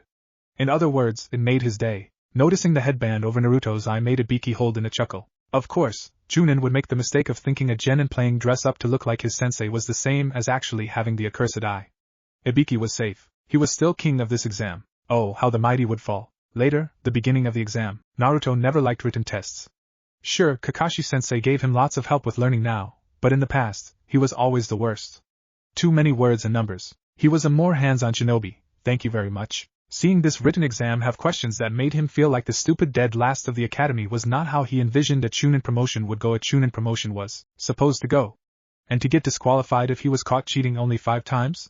That was even worse. If only Sakura or Sasuke was next to him to help him out. Hinata was running a fever like always, trying to ask for help or something, but Naruto didn't have time for her. He had to think fast to get at least one question done. This headband itches too, he thought in annoyance. Sasuke had insisted he keep it covered, but Naruto couldn't take it. Surely lifting it up for a second wouldn't hurt, right?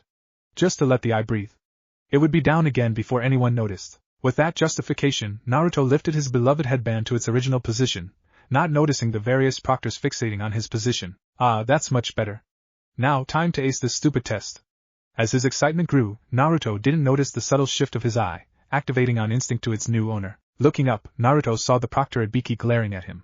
Naruto gulped and raised a hand, letting a smile form behind his face mask in an attempt to be nice. Sakura had always told him that those friendly with the teachers got the best grades. With Ibiki, of course the brat actually got a Sharingan. Sure sway Uchiha's by the looks of it, the most overpowered eye Ibiki had ever seen. For most of the exam Naruto had been helplessly not writing anything. But now he looked relaxed, happy even. The fact that he had the audacity to give him a masked smile and wave meant Ibiki was challenged. The genin challenged him. Ibiki would not lose.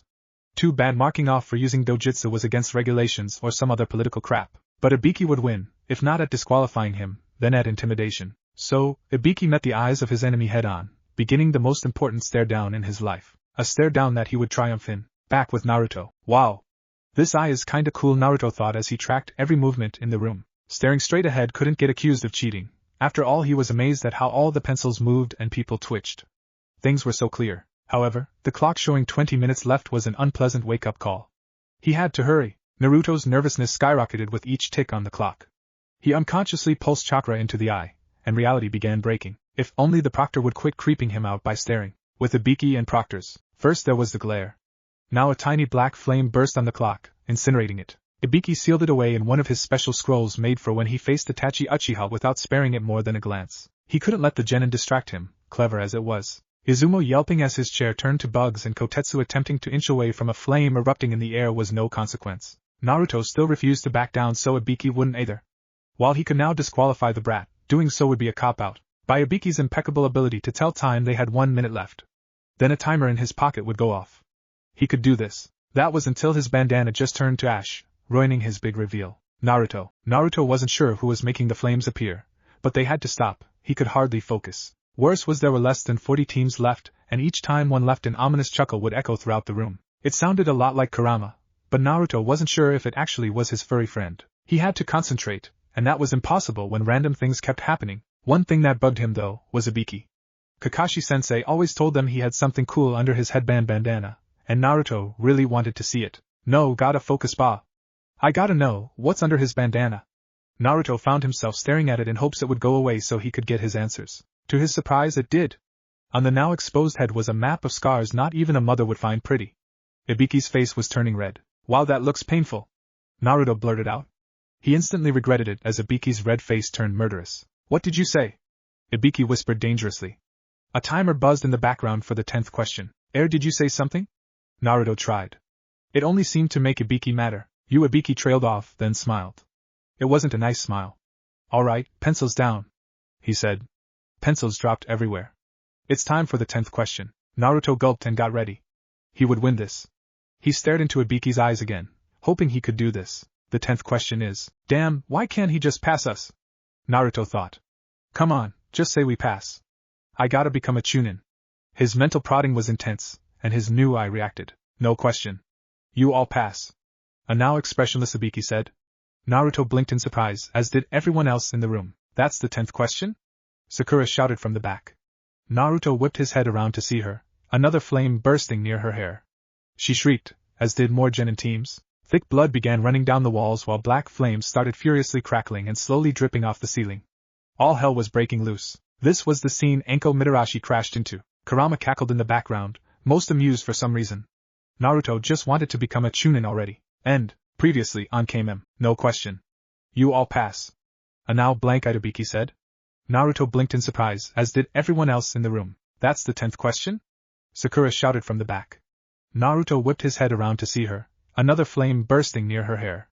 She shrieked, as did more genin teams. Blood began running down the walls, flames dripping off the ceiling. All hell was breaking loose. This was the scene Enko Mitarashi crashed into. Kurama cackled in the background, most amused for some reason. Naruto just wanted to become a chunin already. Chunin exam, written testing room. By the time Sasuke and Sakura had realized the chaos was caused by Naruto, of course it was, and made him cover the eye once more, the damage had already been done. Less than 30 teams agreed to move on to the second stage, especially after Anko told them they were going to the Forest of Death. The name alone caused the Suna genin to have a nervous breakdown, Naruto loudly recounting how his sensei, the Kakashi Hatake, almost died 7 times while camping in the place due to being doused in wasp spider pheromones, did little to help the teams agree to stay. Team 7 had heard this tale so many times they were desensitized. The other teams weren't, however, and many were green by the end. Naruto added the part 2 of Kakashi surviving the night sleeping in the carcass of one wasp spider so they could not sense his body heat. Anko was the only one that shared his smile after that story. Anko led the survivors to the next part of the exams, and as they trudged behind her, Team 7 was split between excitement and resignation. Naruto was excited, remembering how his sensei talked about his own Chunin exam as a battle to survive in the forest alone. Naruto vowed to be just as impressive, even if he was forced to watch over his team to help them survive. He was a good teammate, and refused to leave them behind, even though he was confident he could do it all himself. During Naruto's daydreams about stopping 50 shinobi on his own with nothing but a broken kunai, and while protecting his unconscious teammates Sasuke and Sakura held more realistic thoughts. Sakura felt dread about the forest, and worried they would fail. Failure would mean another 6 months with Kakashi-sensei. 6 months with that psycho meant she would lose all remnants of sanity left in her being. That could not happen. If she had to take out Konoha shinobi to win, she would screw village loyalty when it led to her being under the craziest sensei ever known to genin kind. She just had to drag her teammates through the forest, pass, and request a new squad with Sasuke. Sasuke grumbled internally about the possibility of them failing whatever objective they faced. If he failed, not that he would ever fail, then he would be stuck on Team 7 with the lunatics called his teammates. Sure, they introduced him to the rather genius literary works of Jiraiya, but that wasn't enough to warrant 6 more months of their torture. Sasuke would make his team win, and request a new, sane team. Oh, and surpass his brother, of course. HN. We're here. Sasuke grunted as they came upon the ominous fence. Whispers broke out, and Sasuke knew this was where they could do some psychological damage to the enemy or competition. Books out now, he ordered. Sakura shrugged and pulled out her current volume. Soon she was absorbed, yet still listening for information like their sensei taught them. Naruto, unsurprisingly, was already reading, his mask hiding the smile at whatever brave deed the hero did. Sasuke shook his head, knowing Naruto was so simple-minded. Good thing he had an actual Uchiha to keep him alive in the forest, even if it was mainly for the eye's sake. Listen up, maggots. You 30 no wait, 29 squads are the less than pathetic lot that somehow survived. I'm willing to bet that less than half of you make it out of my forest alive and intact. Anko said as the genin's whispering grew anxious, her smile cocky and bloodthirsty. I want to go home, Chuji whispered a little too close to Anko. She casually whipped a kunai in his direction. Chuji whimpered as it grazed his cheek, more so when Anko appeared behind him and snickered. What's this? A little gaki who wants his mommy, she mocked. Everyone was silent as she gazed around. The many genin, with the exception of Team 7, were looking at her in a mix of awe and fear, as they should. Everyone except the members of Team 7, however. The trio leaned against the fence, each reading from the stupid books that Kakashi worshipped. While she admired their guts and audacity, they were ruining her image. Especially the blonde-haired one in silver, she realized. That was new now, Anko could make an example out of them here. But it was far past time to start, and she could just laugh when they did not make it out of the forest in one piece. Oh, how much fun it would be setting them on the path of the wasp spiders and leeches. It wasn't like they would die anyways. After all, if Anko's yearly supply of poisons couldn't kill the Jinchuriki during his checkups, nothing could. With Naruto at their gate. Hey, Gaara! Naruto greeted him after seeing their gates were next to each other. He ran over and held up a fist to the still reading Jinchuriki. Said Jinchuriki blinked at the raised hand, his hand creeping up in defense. That is not a normal hand sign, Gaara noted. Naruto could only laugh at the strange words. It's not a hand sign. It's a fist bump. You hit it back. He raised it closer, and Gaara hesitantly lifted his sand to mimic. Naruto looked at the strange way to fist bump but let it go and hit the sand. Neither Jinchuriki noticed the others looking on in shock. This high five accomplished nothing. Sure, it did. We're friends now, and you have some of my power or something. Oh, here. Naruto pulled out a small stack of books, passing them over to a now very interested Gaara. These are the rest of the series. I believe I say thank you in this situation. Gaara glanced over to Temari, who nodded shakily. She still wasn't quite comfortable with this new and improved Gaara. It's no problem. Hey, Shrimp, what happened to your eye? Why is it covered? Kankuro blurted out. Naruto was about to bite out a response, but Sasuke was instantly dragging him away, hand covering his mask. He ended up waving at Gaara, who hesitantly returned it. Naruto Uzumaki Temari sighed. For a masked genin, he was kind of cute, she had to admit. Hey sis? Yes, Kankuro? Temari did not appreciate her thought process being interrupted. Why are you blushing? A fan decapitating his puppet was Kankuro's answer. Meanwhile, in the seal. Damn Uzumakis. Curse you to hell. Kurama roared. He banged his skull against his cage, hoping it would wake him up from this nightmare. Stupid Kurama! I should just eat your brat. That's it, I'm having Gaara spill your blood. The whiny, nasally voice of his little brother made Kurama wish they could actually die. Shikaku had joined the seal. This is payback, you know, Gyuki sniggered. Sad part is that he was right. This is what Kurama got for asking his Jinchuriki to fist bump one person so he could rub it in his brother's face that his Jinchuriki got knocked out by a naked body. Payback's like an Uchiha with a hangover, it seems. Forest of Death, later. We've been walking for hours, Sasuke. Naruto said, his voice much like a petulant child's. They had been on the path to the tower, avoiding a creature Naruto was certain came from hell, wasp spiders. The 8-legged, flying arachnids with stingers on them flew in packs and had decided they wanted Team 7 to be their next meal. Too bad for them that Naruto's eye was acting up again. No doubt the creatures would be on the endangered list by nightfall if the fire to their nest was any indication. Of course, Naruto had not been aware he was the one doing the spontaneous combustions. Shut up. We are reaching that tower by nightfall and that's that. Sasuke said. Naruto huffed at the clear dismissal. Then a thought occurred to him. Wait, but we don't have an Earth Scroll, Naruto said. Yeah, Naruto's right for once, Sakura agreed. I want to get this phase over quickly and finish up Jiraiya's daring escape from the vile Pedamaru. Naruto looked at Sakura, eyes alight with excitement. Oh, that part. I skipped ahead to that chapter, and I gotta say it was so yada. Especially when Jiraiya he was cut off by a murderous aura emanating from Sakura. You spoil the book and I spoil your life expectancy, she threatened. Sakura never liked spoilers, especially on such divine literature as Aika. Why yeah, of course Sakura. But you know, spoilers aren't bad, believe it. They don't make you not read a story, right? Naruto. Sakura growled and raised her fist. Before it ended in bloodshed, Sasuke gave a famous Uchiha glare. Stop being so annoying. We will get to the tower soon, Sakura, and we can all read without spoilers. Eventually we can steal a scroll off a Team HN. Naruto and Sakura gave sheepish agreements, and the team began a quicker pace to the tower until a giant snake tail crashed into the trees, blocking their path. If you desire an Earth Scroll, Naruto-kun, I could give it to you for a price. An ominous chuckle resounded around the now crushed forest. The head of the snake rose to tower over them, giving a hiss. Oh yeah? And what's the price, creepy snake? Naruto asked. Creepy snake? What? No, you imbecile. I am not a snake, I am the ominous voice chuckled once more and a poof of smoke appeared on the snake. A male figure appeared with a smirk. I am the most powerful shinobi in this village, no, the world. I am Orochimaru. Naruto, Sasuke, and Sakura scrambled into a manju formation, their kunai at the ready. Sakura ripped Naruto's headband off, ignoring his protests. Sakura, Sasuke said. He glared at her. She glared back. Magic eye seems to be our best bet here against the Sannin. If he loses it I blame you. Sakura whipped her head back to Naruto. Naruto, you lose that magic eye and I will kill you. Painfully. Understand? It wasn't a question, so Naruto just nodded frantically. Oh Sasuke-kun, Kukuku. You have much more to worry about than Naruto-kun's little Sharingan. Orochimaru said. A standstill began, both sides daring the other to move. The forest of death just became a lot more dangerous. What if Kakashi takes Naruto as an apprentice? And thanks for watching my video till the end. If you enjoy this content, then do consider subscribing to my channel, and leave a like if you guys need the next part. Comment down and thanks for watching the video and see you guys in the next video.